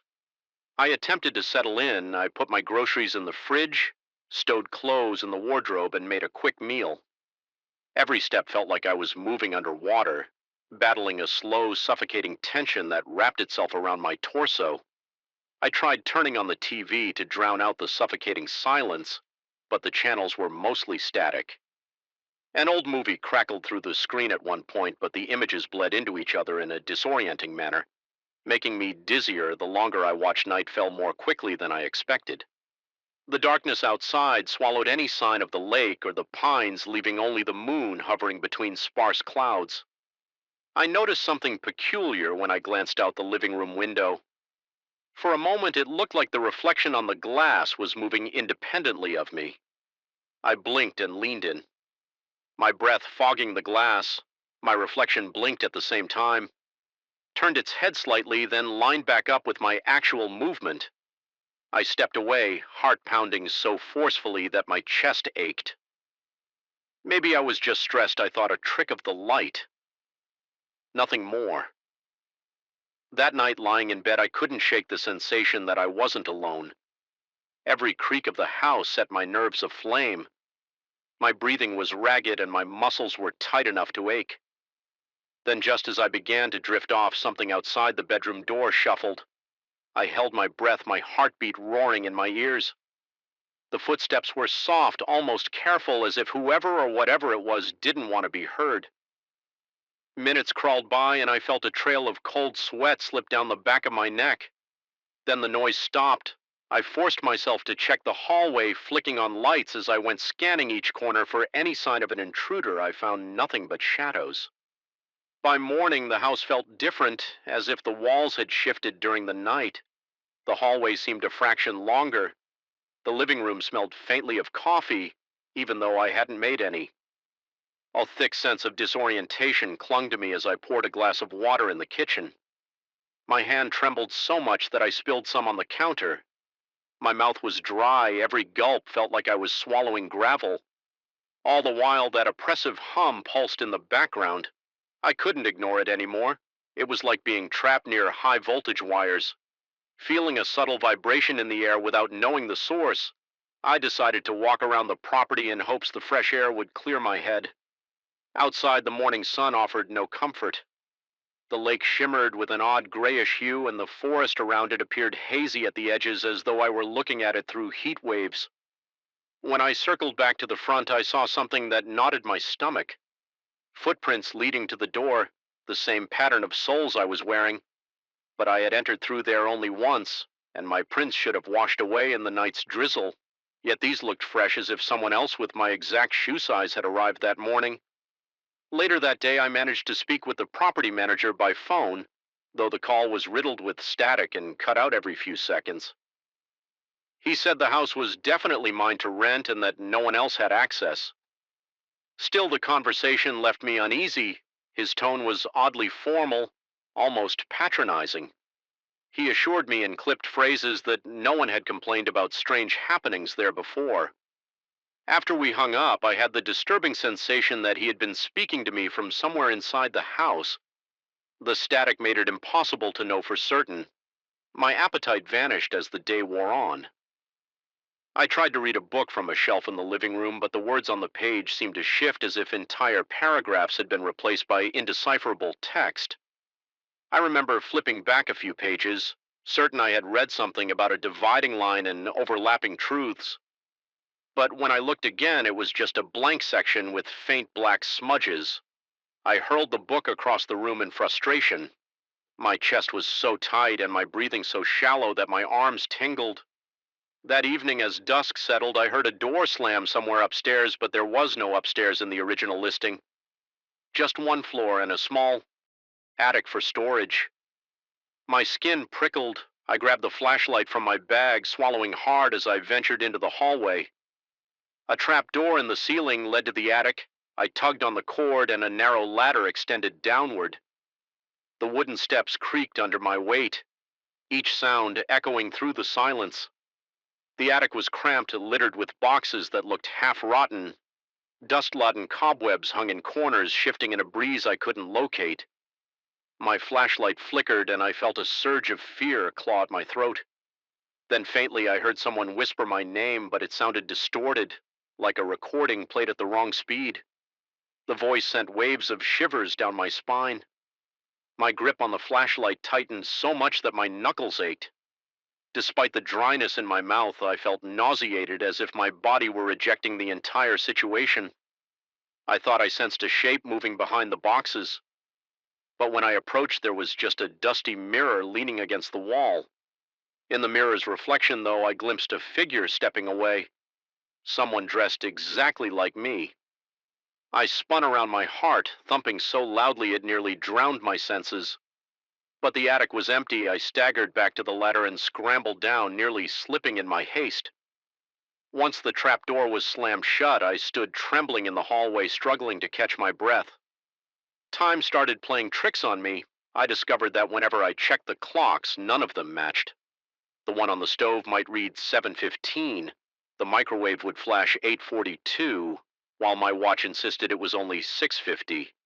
My phone's battery drained in minutes, making it impossible to keep track of anything. Even the sunlight seemed inconsistent, as if day and night were exchanging places according to a rhythm I didn't understand. At some point, I noticed that the paintings on the wall had changed. The frames were the same, but the images were different. The forest scene now included a glimpse of the house from outside with two silhouettes at the window. The living room painting showed a man standing by the fireplace, my own posture and build. But he was facing away from the painter's perspective. And in that final painting, the blurred figures were more distinct.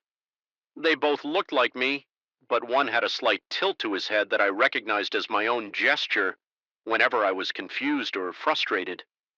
The realization that I might be both figures drained the color from my face.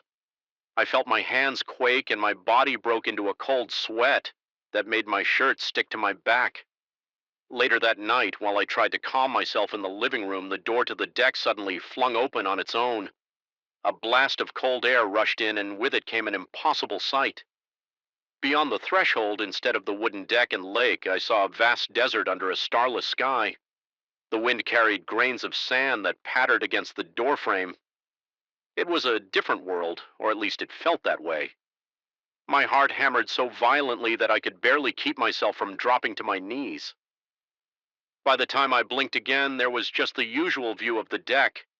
The door slammed shut, rattling the glass in its frame. I retreated to the bedroom, feeling my sanity slipping with each breath. The bedroom's window now looked onto a desolate, rocky landscape, completely at odds with the pine forest outside. My stomach lurched each time I blinked the view. Flickered between that barren wasteland and the familiar line of trees, I forced the curtain shut. Heart-pounding tears threatening to spill from the sheer suffocating anxiety. As midnight approached, though I couldn't be sure of the exact time, I felt an overwhelming pressure in my chest, as if the air itself had thickened. I paced around the living room, ignoring the bizarre paintings, trying to keep my breathing steady. I had the absurd thought that if I stayed calm, maybe the house would too. Then came the sound of footsteps in the hallway. Steady, determined footsteps. I froze. They weren't trying to hide this time. When I turned, I saw him. A man with my face dressed in my clothes, standing at the edge of the hallway. His eyes looked wild, as if he'd spent days wrestling with horrors. He reached out with a trembling hand, but I backed away, terror seizing every muscle. There was no question he was me, or maybe I was him. In that moment, my heartbeat threatened to burst my ribcage. My breath came in uneven gasps, and my fingertips tingled from lack of oxygen. The house lights flickered, casting everything into a strobe of weird shadows. He seemed as scared of me as I was of him. The next time the lights flickered, he was gone. I was left alone. Trembling so violently that my teeth chattered, I collapsed into a chair, trying not to hyperventilate. The hum in the air was deafening now. I realized with dawning horror that the house existed in multiple realities at once, and that I might be the intruder. Maybe in another layer of truth, I owned this place, and the man I saw was just as terrified by my presence. The following morning, objects began, vanishing and reappearing at random. A simple pen I'd been holding would disappear mid-sentence, and moments later I'd find it in the kitchen, covered in dust as if it hadn't been touched for years. The fridge door kept popping open on its own, revealing an interior stocked with items I never bought. In one instance, a coat of mine reappeared with a different color. My sense of identity felt as though it were cracking. If I was noticing these changes, how many more shifts were I not seeing? I soon discovered that random strangers appeared at the property, greeting me by name, acting like old friends. Their faces blurred in my memory the instant they left. Whenever I asked them how they got inside, they responded with puzzled looks or half answers, none of which made sense. Some addressed me as the owner. Others looked confused when I mentioned renting the place. My heartbeat pounded in my ears whenever one of them left through a door that led to a corridor I swore didn't exist 5 minutes ago. Desperate, I decided I had to leave. The house wasn't just unsettling, it was eroding my grip on reality. I packed my bag in a frenzy, heart hammering hands, sweating so profusely that I had trouble zipping my luggage. Once I was ready, I went out to the car. The driveway seemed wrong, like it curved in a new direction. I put the key in the ignition, but the engine refused to turn over. As I looked up from the steering wheel, I saw a second version of my car parked beside mine, old rust spots on its door that I didn't recognize. The sight made me want to scream, but no sound came out. My throat was painfully tight and my mouth felt as dry as sandpaper. I flung open the car door and stumbled back into the house, intending to call for any sort of assistance. The phone line produced only static. My cell was completely dead. The walls of the house felt as though they were buzzing, each surface vibrating with palpable energy. My eyes darted to the living room window. Outside, the pine forest was flickering, replaced intermittently by that endless desert, or a swirling purple sky stray with foreign constellations. The hallway stretched twisting at an impossible angle as though the architecture were folding in on itself. I felt a rush of vertigo and forced myself to sit on the floor. My chest heaved with every rapid breath, and I pressed the palms of my hands to my temples, trying to block out the spinning madness. Eventually, the flickering stabilized, leaving the house in its original form, but that sense of layered realities remained. Each door could lead to a place that was both familiar and alien. I felt the house breathing around me like a living thing. Summoning my courage, I decided to confront whatever waited in the hallway. Walking with measured steps, heart thundering in my ribcage, I turned each corner carefully. The air was thick and cold. I could almost taste metal, a tang on my tongue. A single door at the end drew my attention, even though I was certain there had been no such door before. My breath was shallow, adrenaline pulsing through my limbs. My skin crawled with goosebumps as I approached. With a trembling hand, I turned the knob. The door opened to the same living room I had just left. But standing there by the window was the man who shared my face. He stared at me, and I realized he was just as trapped in his own version of events. Our eyes met in a moment of silent terror and understanding. His lips moved as though he were about to speak, but no sound emerged. In that same flickering instant, the room shifted. It was as if I were looking at the walls from his perspective across some invisible boundary. The tension in my body reached an unbearable pitch. I stepped backward, slammed the door shut, and found myself alone again in the hallway. The oppressive hum vanished, replaced by ringing in my ears. I raced through the house, flinging open the front door. Outside, the driveway looked normal. The pine stood still under a midday sun as if waiting. The car started on the first try now, and I tore out of there, gravel flying. As I glanced in the rearview mirror, I saw the house twist and shimmer like a mirage dissolving under a scorching sun. I don't know if I'll ever understand what happened or how many realities overlapped in that house. My mind still replays the overlapping silhouettes, the shifting landscapes, and the man who was me yet wasn't. Sometimes I dream about the door in the hallway and wake up drenched in cold sweat, heart pounding like it's about to burst. Other times I find an item in my apartment that I'm sure I left behind in that impossible place. Each time my throat goes dry and my hands begin to shake uncontrollably. Even now I struggle to believe my own memories. Perhaps it was a psychological breakdown caused by stress. Or maybe the house truly sits at a crossroads of realities. All I know is that I can still feel its pull, that subtle vibration in the back of my mind whenever I close my eyes. When the wind blows late at night and I catch a faint reflection in the glass. Half expect to see that other me watching, unsure which side of the mirror he belongs to. I've tried telling myself I escaped, that I'm free. But some nights I hear footsteps in the hallway outside my bedroom. Soft, measured footsteps that pause as though someone is standing right outside the door listening. I tighten my fists beneath the covers, my breath catching in my throat, and wonder if maybe the house hasn't completely let me go. The sense of being both witness and intruder lingers on the edges of my thoughts, a low hum threatening to pull me back into that shifting nightmare, and that is a terror I can never outrun. Trait 10. The first thing I remember is how the silence felt like a living entity in that desolate place. It wasn't just the absence of sound, but the presence of something else, something that seemed to linger in the walls, in the peeling paint, and in the stale air that rushed into my lungs with each shaky breath. I had gone to the tour of the old asylum, out of curiosity, expecting some dusty history lessons and a few tales of madness. I never imagined the building itself would imprint its history on me, making me carry fragments of other people's lives, their fears, their obsessions. But I felt it the moment I stepped through the massive iron gates, a subtle but persistent pull, an indescribable tension that clung to my skin and never let go. I recall how my heart pounded in my chest when the guide mentioned in hushed tones that the asylum had housed the most severe cases, individuals with fractured minds stuck in labyrinths of their own making. There was an implication that these walls had absorbed the energy of countless tortured souls. I only half listened at first, more preoccupied with the unsteady flicker of the single overhead bulb in the lobby. Every time it buzzed, I felt a jolt in my nerves, as if something electrical was crawling just beneath my flesh.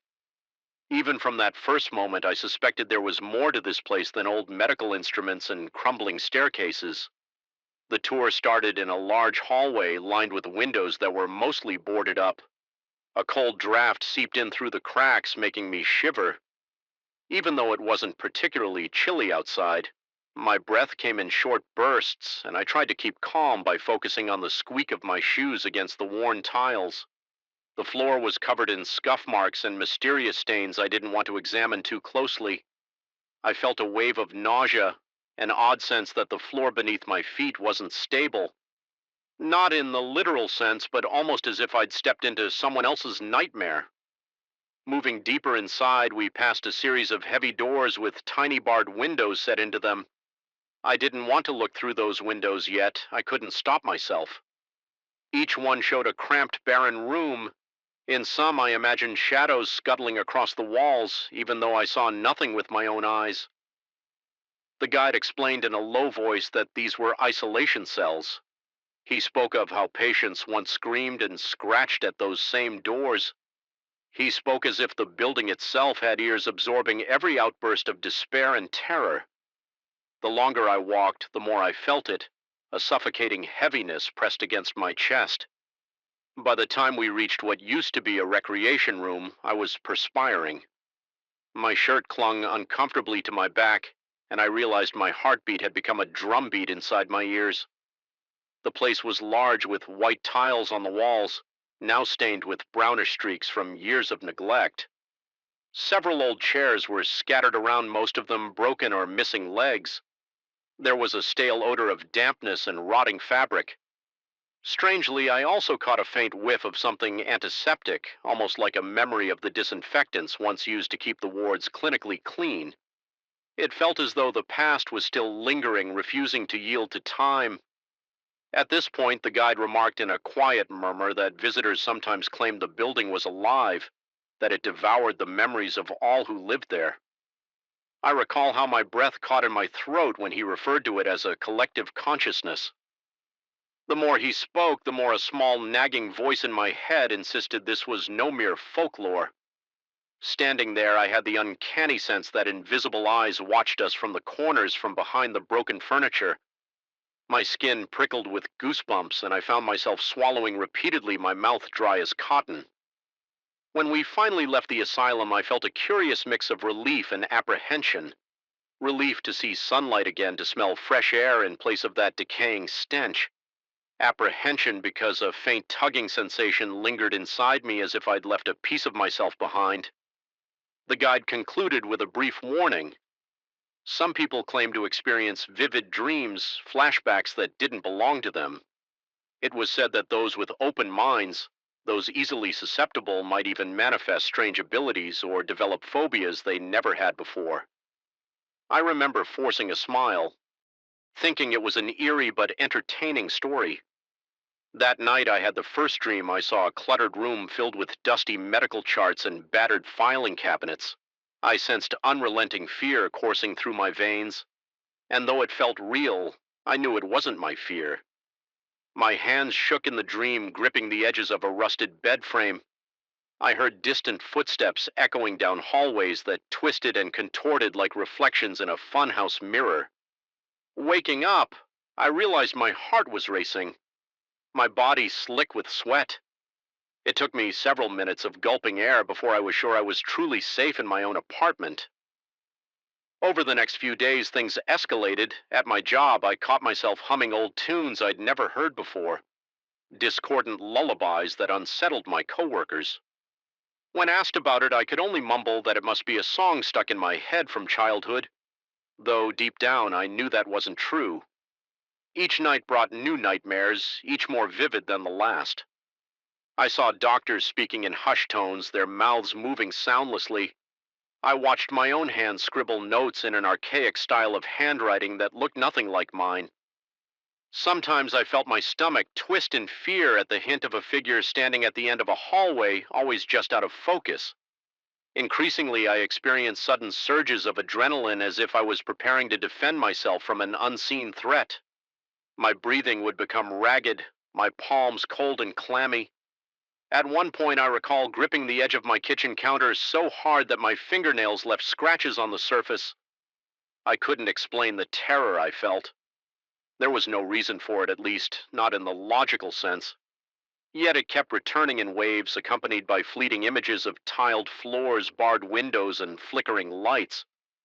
I tried to brush off these sensations, telling myself it was just an overactive imagination fueled by that unsettling tour. But on the third night after my visit, I woke up screaming from a nightmare in which I was strapped to a wooden chair. In the dream, a band of unnatural light buzzed above me, and I heard the hum of electronic devices I couldn't see. I felt cold metal pressed against my temple. The moment I opened my eyes, tears streaked down my cheeks, and I noticed my hands were shaking uncontrollably. I blinked several times to dispel the image, but the tactile memory of leather restraints against my wrists seemed too real to ignore. Over time, I began to realize that these experiences weren't just staying within my mind. Inexplicably, I seemed to know how to do certain things I had never learned. One evening, I discovered I could navigate complicated crossword puzzles with bizarre ease, filling in clues related to archaic medical terms and early 20th century treatments. It felt as though I was tapping into another person's expertise. This newfound knowledge terrified me. My mind was becoming a patchwork of experiences I didn't own. There were phobias, too irrational fears that slammed into me without warning. I began avoiding bathrooms because the sound of dripping water paralyzed me with an inexplicable dread. I found myself checking corners of rooms, obsessively convinced I might find a figure lurking there. My paranoia grew so intense that I sometimes refused to turn off the lights in my apartment at night. Yet, even in brightness, I sensed shadowy silhouettes gliding in my peripheral vision. Each time I spun around to catch them, I found nothing. As the days turned into weeks, my energy drained. I was exhausted from constant nightmares and the relentless feeling that I was on the brink of something horrible. My appetite vanished. The mere thought of food made me queasy, as though I was recalling another person's memory of distaste or forced feeding. I tried confiding in a close friend about my experiences, but I only managed to speak in vague terms that the asylum had gotten under my skin, that I couldn't shake off the sense of being haunted. He seemed concerned but unsure how to help, telling me I might want to consult a professional. In a half-hearted attempt at encouragement, he mentioned that stress sometimes manifests in strange ways. But deep down, I knew this wasn't just stress. There was no rational explanation for how I'd learned the precise layout of the asylum's interior or recognized the names of people I'd never met. Occasionally, I found myself scribbling in a notebook, not knowing what I intended to write, until I looked down and saw the frantic scroll of an unfamiliar hand. The words made little sense. Disjointed phrases about electroshock therapy, confessions of unresolved guilt, fragmented pleas for release. Each time I caught myself, I tore out the pages and stuffed them in the trash, but they never stayed there long. Something compelled me to retrieve them, as if discarding those words might unravel a vital thread connecting me to my own sanity. Hallucinations became more frequent. There were moments when I stepped into my living room and found it transformed into a hospital. Corridor. The furniture seemed to melt away, replaced by steel trolleys and flickering fluorescent lights. I heard distant moans echoing off tile walls. My pulse hammered in my ears and my vision blurred until I forced myself to blink rapidly. With each blink, reality returned. But the boundary between what was real and what was an echo of the asylum grew thinner by the day. I tried visiting a therapist, explaining in carefully chosen words that I was troubled by intrusive thoughts and disturbing dreams. I avoided mentioning the old asylum, directly fearful of sounding delusional. The therapist suggested relaxation techniques, breathing exercises, journaling. I tried them all, but none quelled the nightmares or the sudden onslaught of terror. During one session, I became so unnerved by the faint hum of the fluorescent lights overhead that my chest tightened in panic. It took all my willpower not to bolt from the office. Eventually, I sought out more information about the asylum. Late at night, bathed in the computer's glow, I combed through local archives for patient records, staff documents, any scrap of data that might explain my predicament. Although many files were sealed or lost to time, I found references to a peculiar phenomenon among staff who had worked there for extended periods. Some claimed that the building itself influenced their dreams, that it fed on emotional energy. I discovered testimonies from orderlies who quit their jobs because they felt a shift in their personalities, unexplained phobias, sudden talents, or jarring bursts of memory that weren't their own. One line from an old newspaper article echoed in my mind long after I read it. The asylum breathes as its occupants breathe. The asylum remembers what its occupants forget. A chilling wave coursed through my body, leaving me breathless. I realized with dread that I had become part of the cycle. I'd allowed that place to sink its hooks into my psyche, and now it was feeding me fragments of its collective consciousness. Every dream, every new phobia, every piece of foreign knowledge was a sliver of a patient's life or a staff member's burden. It was as if the asylum was continuing its function, even in abandonment, distributing the weight of countless minds to any visitors sensitive enough to receive it. My anxiety reached a peak one night when I awoke to find myself standing in my dark bedroom, heart pounding like a jackhammer. I was halfway to the door, poised as if I were about to flee from someone or something. My chest tightened and cold sweat trickled down my spine. In that moment, I felt sure I wasn't alone. I sensed another presence in the room. Perhaps multiple presences, like invisible silhouettes crowding around me, each one carrying its own anguish, terror, and desperation. My throat went dry and I stood paralyzed, listening to my own ragged breathing in the darkness. That was my breaking point. I resolved to go back to the asylum. Some instinct told me that the only way to rid myself of these foreign memories was to confront them at their source. The idea of stepping inside that decaying building again made my stomach churn, yet I felt no alternative. So on a cold gray afternoon, I drove back to those iron gates. My entire body trembled with trepidation as I pried open the door, stepping into the gloom. The air felt charged, as if it recognized me. My breathing grew shallow, my heart pounding so loudly that my ears seemed to vibrate. I wandered through the labyrinthine corridors, stepping over broken tiles and shattered glass. The deeper I went, the more my perception warped. At times it looked as though the walls pulsed gently, as if they were inhaling and exhaling. The hair on my arms stood on end. Though I saw no actual figures, I felt them everywhere I passed. Empty rooms that somehow seemed occupied. I sensed the stories of those who had been confined in that place, their hopes and despairs swirling in the stagnant air. My limbs felt heavy, as if I carried the weight of all those memories.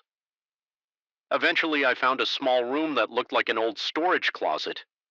Inside, I discovered a rusted metal cabinet. I felt compelled to open it, my hands shaking so violently I could barely grip the handle. Within it lay files presumably left behind, patient charts, notes on experimental therapies, scribbled diaries. Though the text was faded and water damaged, I recognized the words from my own nightmares, phrases I had written down in my frantic scrawls. It was as if I was staring at a distorted mirror reflecting countless souls. With trembling hands, I placed the files on an old table. My intention was vague at best, maybe to read through them, maybe to burn them, or simply to acknowledge their existence. I felt an almost electric charge coursing from the documents into my fingertips. My vision blurred momentarily as if I stood at the center of a vast mental storm. Then came a quiet revelation, more of an instinct than a thought. The asylum didn't want to destroy me. It wanted me to bear witness. In some twisted way, it needed to share its memories so they wouldn't die within these walls. I left the papers where I found them, a curious calm washing over me.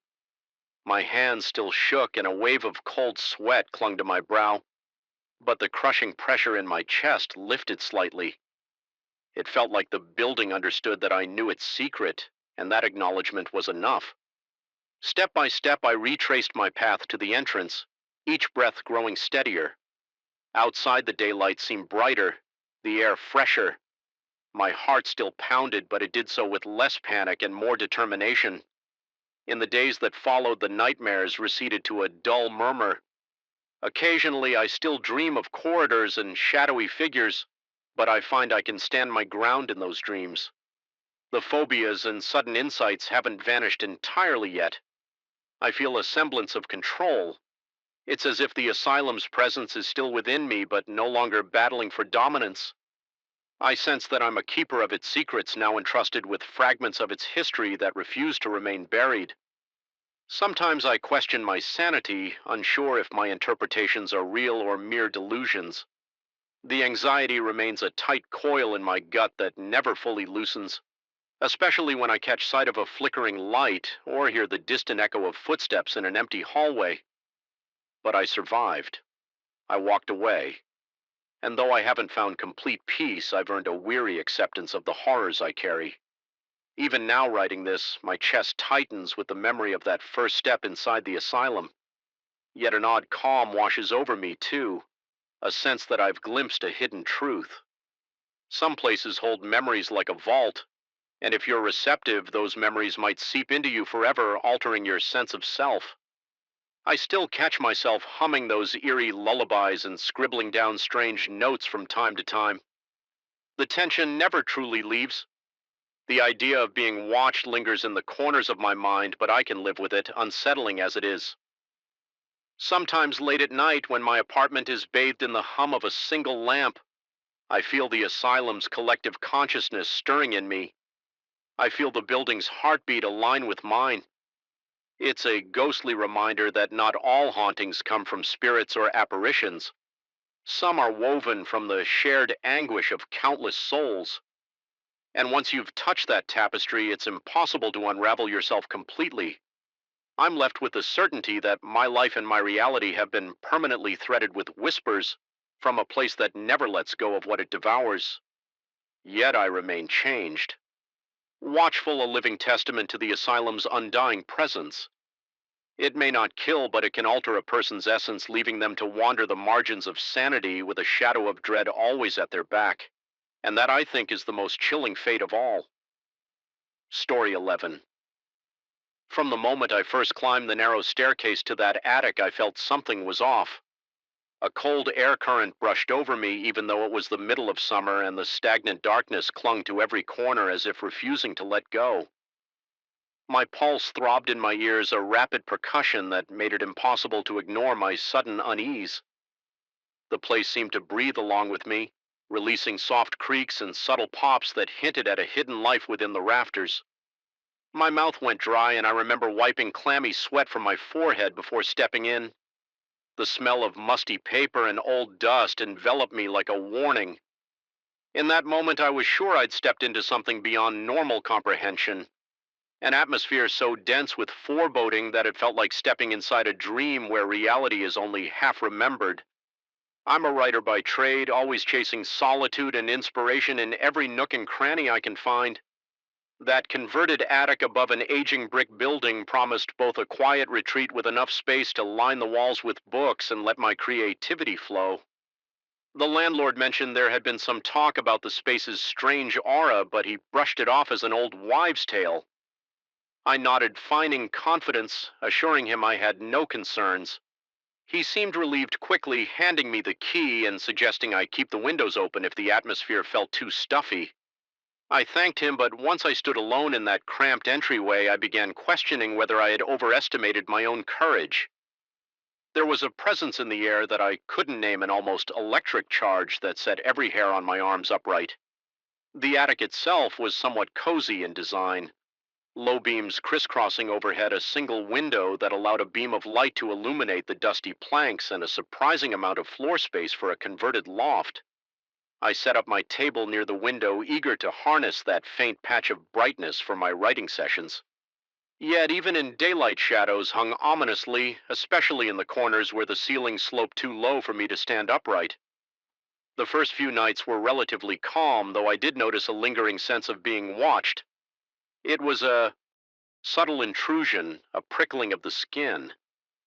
Whenever I tried to concentrate on my work, my heartbeat would accelerate suddenly, and I'd find myself stopping mid-sentence to scan the room, convinced there was movement out of the corner of my eye. Of course, I'd see nothing but the same inert shapes of boxes and shelves. I remember one evening when I was working on a particularly dark story. The plot involved a bleak character who thrived in isolation and possessed a deep-seated rage. I had begun typing his backstory, fleshing out his obsessions and fears. Each keystroke felt like a plunge into some hidden recess of my own psyche. As the night grew deeper, the only sound was the frantic tapping of my fingers on the keyboard. Then a quiet rustling broke the silence. My breath caught and I froze in place. It was so soft that I wasn't sure I had heard anything at all. Slowly, I lifted my gaze from the screen. In the far corner, the shadow seemed darker than usual, shaped into something that looked vaguely human in outline. A cold jolt of fear seized my chest, and I swallowed hard, trying to steady my breathing. But in the next blink, the outline was gone. I spent the rest of that night scanning every shadowy corner, my heart thrumming like a trapped animal's. My neck tensed and beads of sweat cooled unpleasantly on my skin.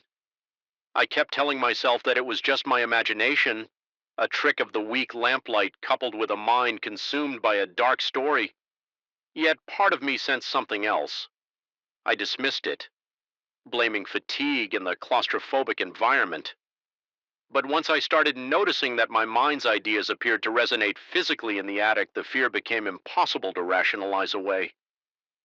My footsteps would echo with an almost rhythmic pattern, as if the floorboards were responding to my internal monologue. Occasionally, I'd hear muted scraping behind the walls, as though some presence was shifting in tune with my thoughts. My writing routine continued for several days, each day leaving me more on edge. The tension in my body made my hands tremble whenever I typed. My jaw began to ache from constant clenching. Shadows flickered at the edges of my vision with increasing regularity. At times, they simply darted along the walls. Other times, they seemed to linger just long enough for me to perceive an outline, an arm, a torso, a face half veiled in darkness.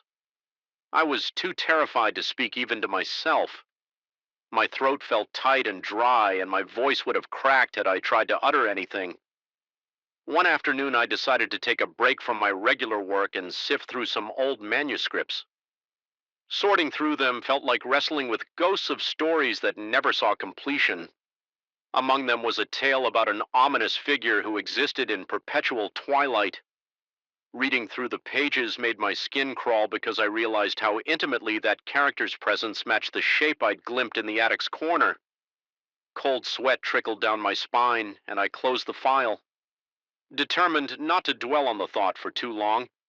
But I couldn't shake the unnerving sense that my fictional creation was coming alive. Soon the attic began showing more overt signs of its unnatural influence. Whenever I tried to write something peaceful or mundane, the words felt forced, as though the environment itself was rejecting them. The air around me seemed to thicken whenever I wrote tense or frightening scenes, as if the place craved that energy. My heart pounded so hard that it almost hurt, and a sick sense of dread clung to my stomach. At night, I would jolt awake to the sound of faint whispers echoing from the wooden beams above. though I never quite caught their content. The lines between dream and wakefulness started to blur and my paranoia grew.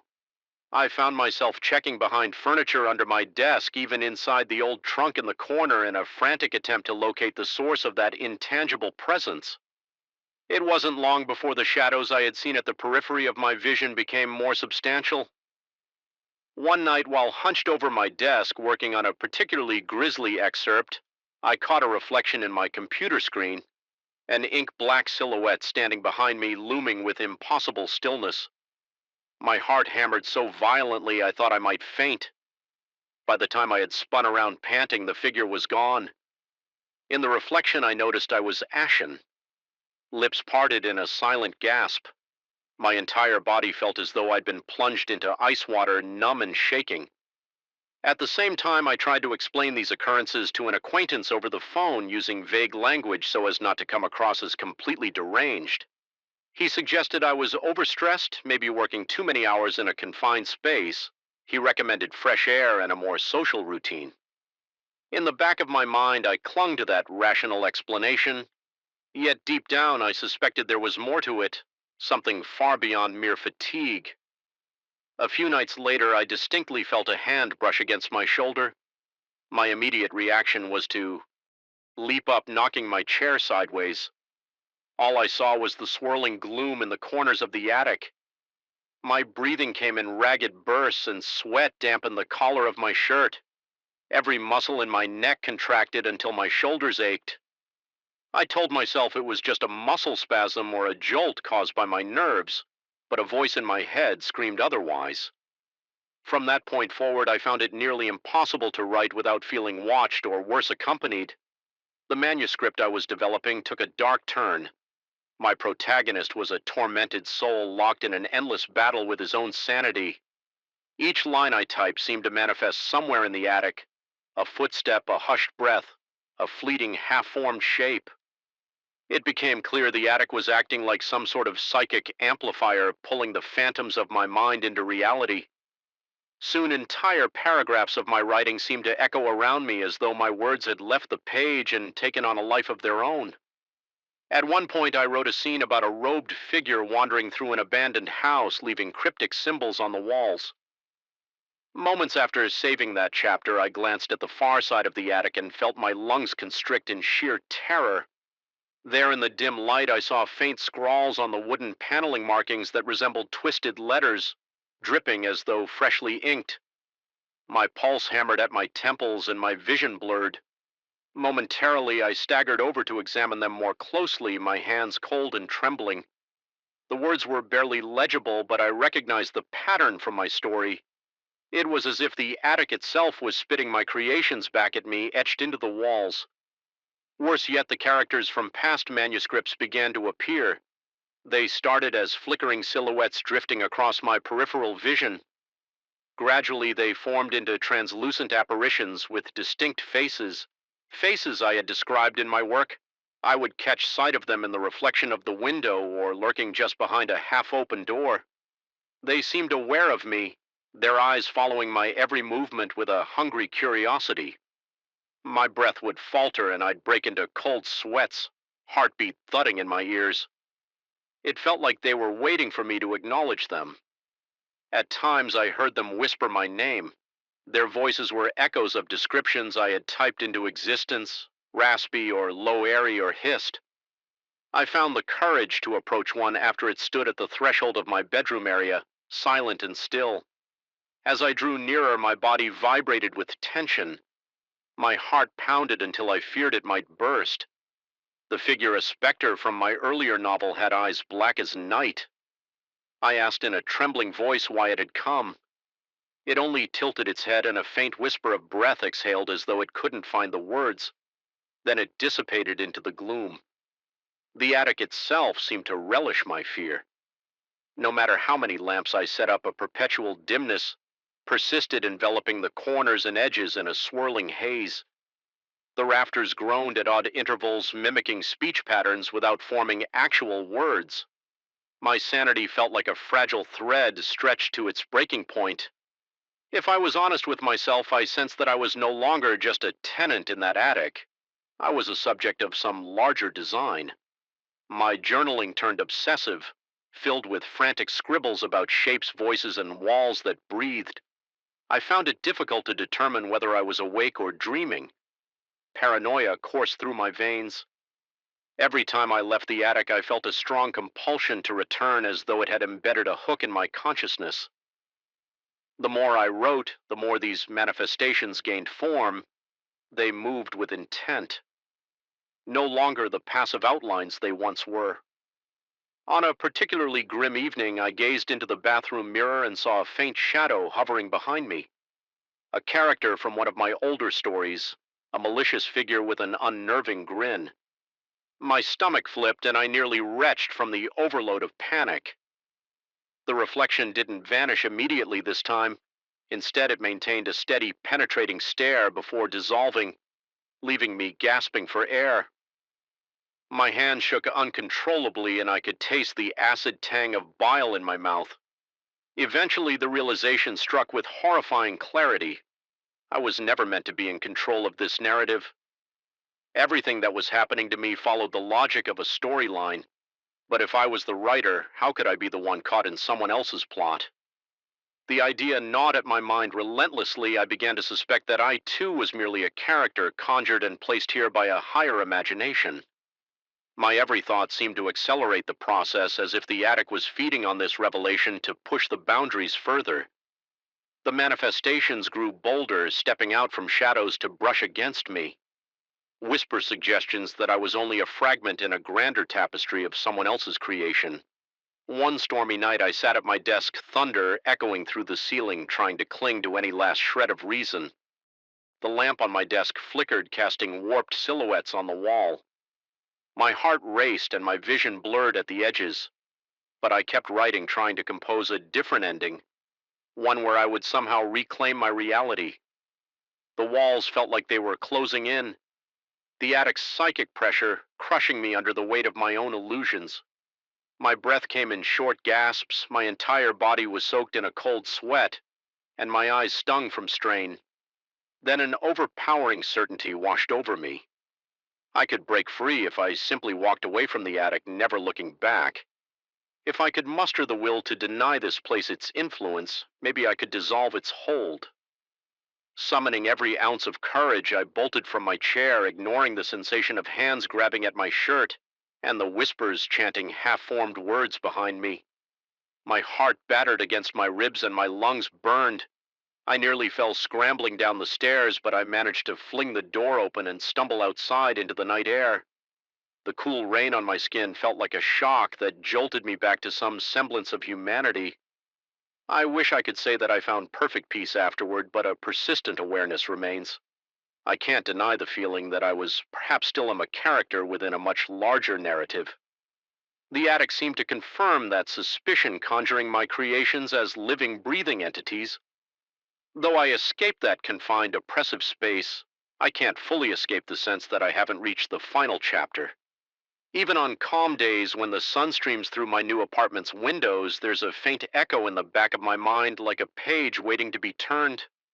And sometimes late at night, I sense a shadow flicker at the edge of my periphery, just a subtle twitch in my vision.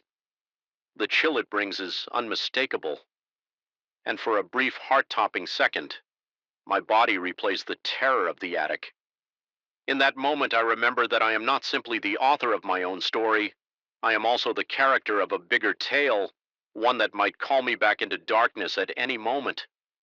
And that lingering thought, more than anything, leaves me with a perpetual sense of unease, as though reality could slip through my fingers at any time, and I would be swallowed once more by a story that was never truly mine. Story 12. The first time I sensed something was wrong, the house felt impossibly cold. It wasn't an ordinary chill from a drafty corridor or an open window I'd forgotten to latch.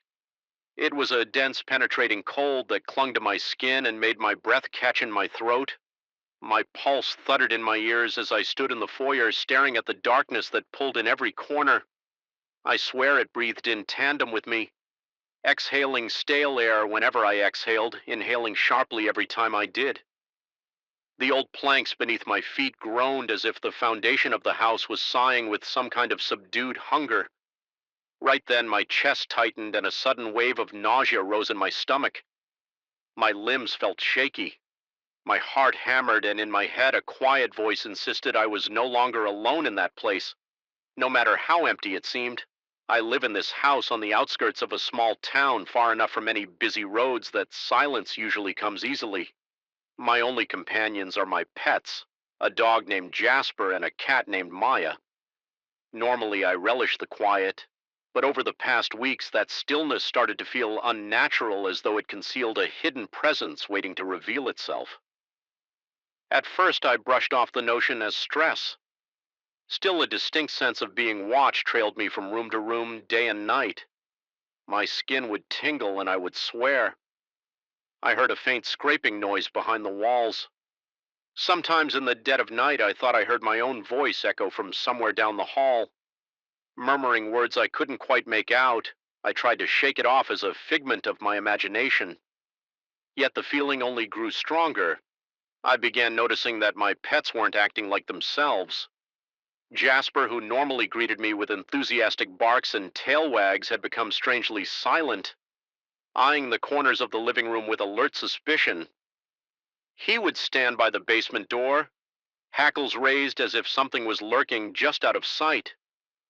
Maya, usually aloof and poised, started avoiding certain rooms entirely. She refused to enter the study, hissing at the threshold, then sprinting away like she'd seen a predator. My palms would sweat whenever I followed her gaze into the gloom. Heart thumping as I tried to spot the slightest movement, I'd remind myself that old houses creak and shift.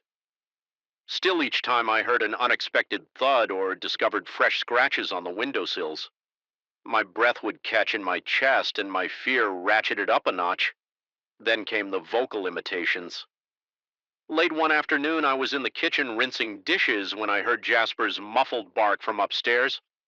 I dried my hands, called his name, but he didn't trot down as usual. Instead, I heard what sounded like my own voice, quietly mimicking the words I had just spoken. Jasper, come here, but in a slightly garbled tone, as though repeated through an old tape recorder. Cold sweat beaded on my forehead. I hollered for him again, more firmly. This time, no response came from the floor above. Instead, I heard his nails clicking in the hallway behind me, and I almost jumped out of my skin. When I turned, Jasper was standing there, head cocked, staring at me. His jaws parted slightly, and for a split second, I thought I saw a flicker of confusion in his eyes, like he too had heard me calling from two places at once. My chest pounded so hard I thought my ribs might crack. I felt faint, so I gripped the countertop to stay steady while the overhead light hummed with an unsettling vibration that seemed to match the pitch of my buzzing nerves. I tried to rationalize it. Old houses sometimes carry sound in strange ways. Maybe my voice had echoed, or maybe the pipes carried it upstairs somehow. But that didn't explain the uncanny replication of my exact tone. I told myself to stop being dramatic. Still, the tension weighed on me heavily. My mouth was perpetually dry and my hands trembled, even performing ordinary tasks like flipping a light switch. By the end of the day, my nerves were shot. The next morning, I thought fresh air might help me clear my head. I grabbed Jasper's leash and whistled for him. As we approached the front door, I heard an odd thumping behind me. I turned in time to see Maya sprint across the living room and out of sight. My heart gave a nervous flutter, but I forced myself to stay calm. While walking down the front steps, I could almost feel the house behind me watching me depart. An absurd notion that nevertheless made me shiver in the warm morning sun. Jasper pressed close to my leg, ears flattened, and refused to move more than a few yards from the porch. Eventually, I gave up the walk and returned inside. As the days wore on, the imitations became more convincing. Once I was rummaging in the pantry for some tea when I heard my own laughter echo from upstairs. My blood froze. I stood there, heart pounding, trying to decipher if I'd actually made any sound or if it was something else. Then I saw a fleeting shadow at the top of the stairs. It looked human in height and shape, but it moved stiffly like a puppet on strings. I called out, half certain I wouldn't be answered. Instead, an eerie hush pressed in around me. My chest tightened as I forced myself to climb the steps. I felt each creak in the wood reverberate up my spine. Once I reached the landing, I found nothing but a stagnant gloom that tugged at the corners of my vision. I fled back to the kitchen on shaking legs, cursing under my breath. My nerves strained to the breaking point one night when I sat on the couch trying to distract myself with some TV. Suddenly, Maya appeared in the hallway and started meowing, but her voice sounded off as if it were layered with something else, some deeper resonance that wasn't feline. For an instant, her mouth stayed open longer than her typical meow. It was as though another voice, almost human but contorted, was emerging from her throat. My chest burned as panic set in. Cold sweat trickled down my temples. She turned and skewered away, leaving me trembling. I felt a sharp sense of foreboding, as though something inside the house was practicing. It was learning to mimic, and it was getting better. The worst encounter happened shortly afterward. I was in bed, drifting in that hazy state between sleep and waking, when I heard a voice from the hallway outside my room. It sounded eerily like me, but slower, like a record played at half speed, calling my own name. My heart pounded so violently it drowned out every other sensation. Adrenaline surged. My breath came in shallow bursts, and my skin prickled with goosebumps. I wanted to leap up, throw open the door, and shine a flashlight into the hall. But terror pinned me to the mattress. I convinced myself it was some dream-induced hallucination, yet deep down I knew it wasn't. Eventually, I mustered the courage to investigate. Gripping a flashlight, I crept out of my bedroom, stepping as softly as possible. The air smelled stale and slightly metallic, almost like old blood. A thought I shut down the moment it surfaced, reminding myself that I had no evidence of anything violent happening here. My hands were slick with sweat and my teeth chattered, though the temperature wasn't particularly low. Each footstep felt like a hammer blow on the wooden floor. I glanced at the walls, half expecting them to ripple like something alive. In that moment, I couldn't dismiss the idea that the entire house was some slumbering organism waiting to entrap me if I made the wrong move. Then early one morning, I woke to an uncanny silence. No bird calls, no wind rustling through the trees outside, nothing. The hush inside the house pressed on my eardrums like a weight. I made my way to the kitchen to start coffee, determined to cling to some shred of normalcy. That's when I saw myself already standing there. It looked exactly like me from behind. The same posture, the same slope to the shoulders, the same hair color, every detail mirrored. My pulse thundered in my ears as I watched the figure slowly turn around. Its face was my face, the same stubble, even the same faint scar near my eyebrow. My stomach lurched violently and I nearly lost my balance. For a moment I couldn't move. My arms and legs felt boneless and an icy wave of terror washed through me. Even breathing felt impossible. My mind reeled with disbelief, trying to wake me from what had to be a nightmare. But as I stood there, I felt the sticky sensation of sweat on my palms, heard the racing thud of my heart, and sensed that no dream had ever been so vividly, horrifyingly real. I managed to croak out a single word that scratched at my throat. Who the figure? My doppelganger tilted its head, its lips parted, and it spoke in my voice quietly, stating that it was no simple intruder, but rather the house itself. The words it used, brief, deliberate, unmistakable, said that the structure had become self-aware over time. It claimed it was now capable of manifesting physical duplicates of every living thing that had ever set foot on its floors. My mind felt like it was about to fracture. I tried to process the notion of a sentient property. My heart hammered wildly in my chest, and for a moment I was sure I might faint. The explanation continued, though mostly in a calm, conversational tone that belied the horror of the situation. It told me that the house existed in multiple dimensions simultaneously. There were infinite versions of me, of Jasper, of Maya, and of anyone else who had ever dwelled here, all overlapping in this place. The longer I listened, the more my perception wavered. My vision blurred at the edges. and the walls seemed to shimmer as though they were flickering between realities. My breathing hitched, and I had to steady myself against the kitchen counter to keep from collapsing. I remember trying to speak, but only a hoarse whisper came out. I asked in indirect terms how it had learned to replicate us. The house through my double responded, describing how every dimension's occupant left behind some imprint, a resonance. Over time, the structure collected these echoes and shaped them into physical forms. I could almost feel the house's presence in every beam, every nail, every dusty corner. The taste of copper filled my mouth. I might have bitten my tongue in my anxiety. My skin tingled with dread as I realized the half-formed silhouettes and eerie voices I had witnessed weren't hallucinations. They had been incomplete copies, each iteration refining itself until it achieved perfect mimicry. I was overwhelmed by a suffocating sense of claustrophobia. My eyes darted around the kitchen. The floor seemed to sink into the earth. The ceiling crept downward and the windows felt miles away. The figure in front of me, the figure that was me, stood unnervingly still as if waiting for me to accept this truth. My heart pounded like a drum in my chest, and my hands shook so hard my vision jolted with every tremor. Adrenaline roared through my veins, but I fought the urge to run. Some instinct told me that fleeing blindly through the house might lead to encountering other less refined duplicates. The mere idea of seeing more twisted reflections of myself or hearing more versions of my own voice made my stomach churn. I forced myself to take one deep breath then another. I noticed that as I did, the figure performed the same inhalation, mirroring my every gesture. It was a horrifying dance with my own image. My mind teetered between panic and a strange fascination. I tried to ask what the house wanted from me, but the words snagged in my throat. In that moment, a wave of vertigo nearly toppled me, and I clutched the edge of the kitchen island.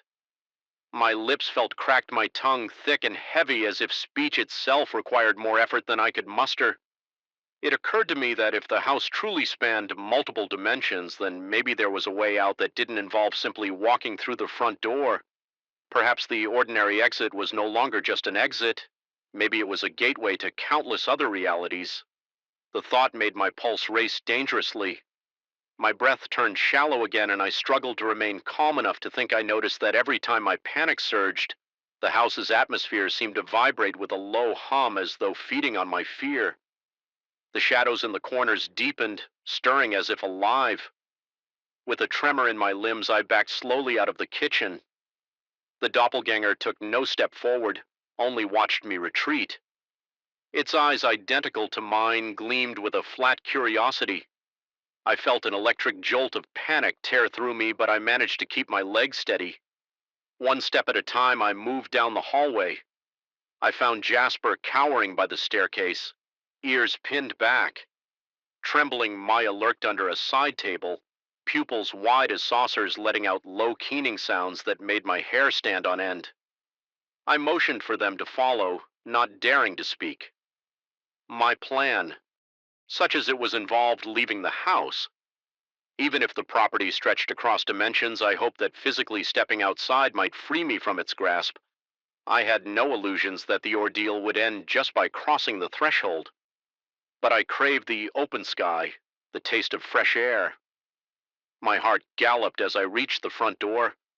I half expected it to be locked or worse, gone. But it was there, and it opened when I turned the knob. I stepped out onto the porch chest, tight eyes burning with tears. I'd been holding back. Jasper and Maya followed close behind, both so silent I could only tell they were there from the soft scrape of their paws. Outside, the daylight seemed too bright, almost harsh. My head swam and my limbs felt weak, as if I just emerged from a cage. I glanced back at the house. The windows, dark and expressionless, stared back at me with menacing calm. The shape of my own silhouette flickered in the glass. Or maybe it was the reflection of one of my infinite doubles. I couldn't be sure. My lungs ached as I tried to steady my breathing. It took me a long while just standing there, heart pounding, to grasp that I was no longer pinned in place. In that moment, I realized the house had let me go, but not completely. I could feel its presence rooted in my mind, an indelible terror that would never be fully shaken. Even now, as I wrestle with the memory, every squeak of a floorboard, every whisper of a breeze conjures that creeping dread. I keep looking over my shoulder, expecting to see the shape of my own face lurking in the shadows, or to hear my own voice echoing back at me from behind a door. And sometimes late at night, I imagine I hear that low humming as if the house is humming through me, reminding me that our connection spans more than a simple set of walls and a roof.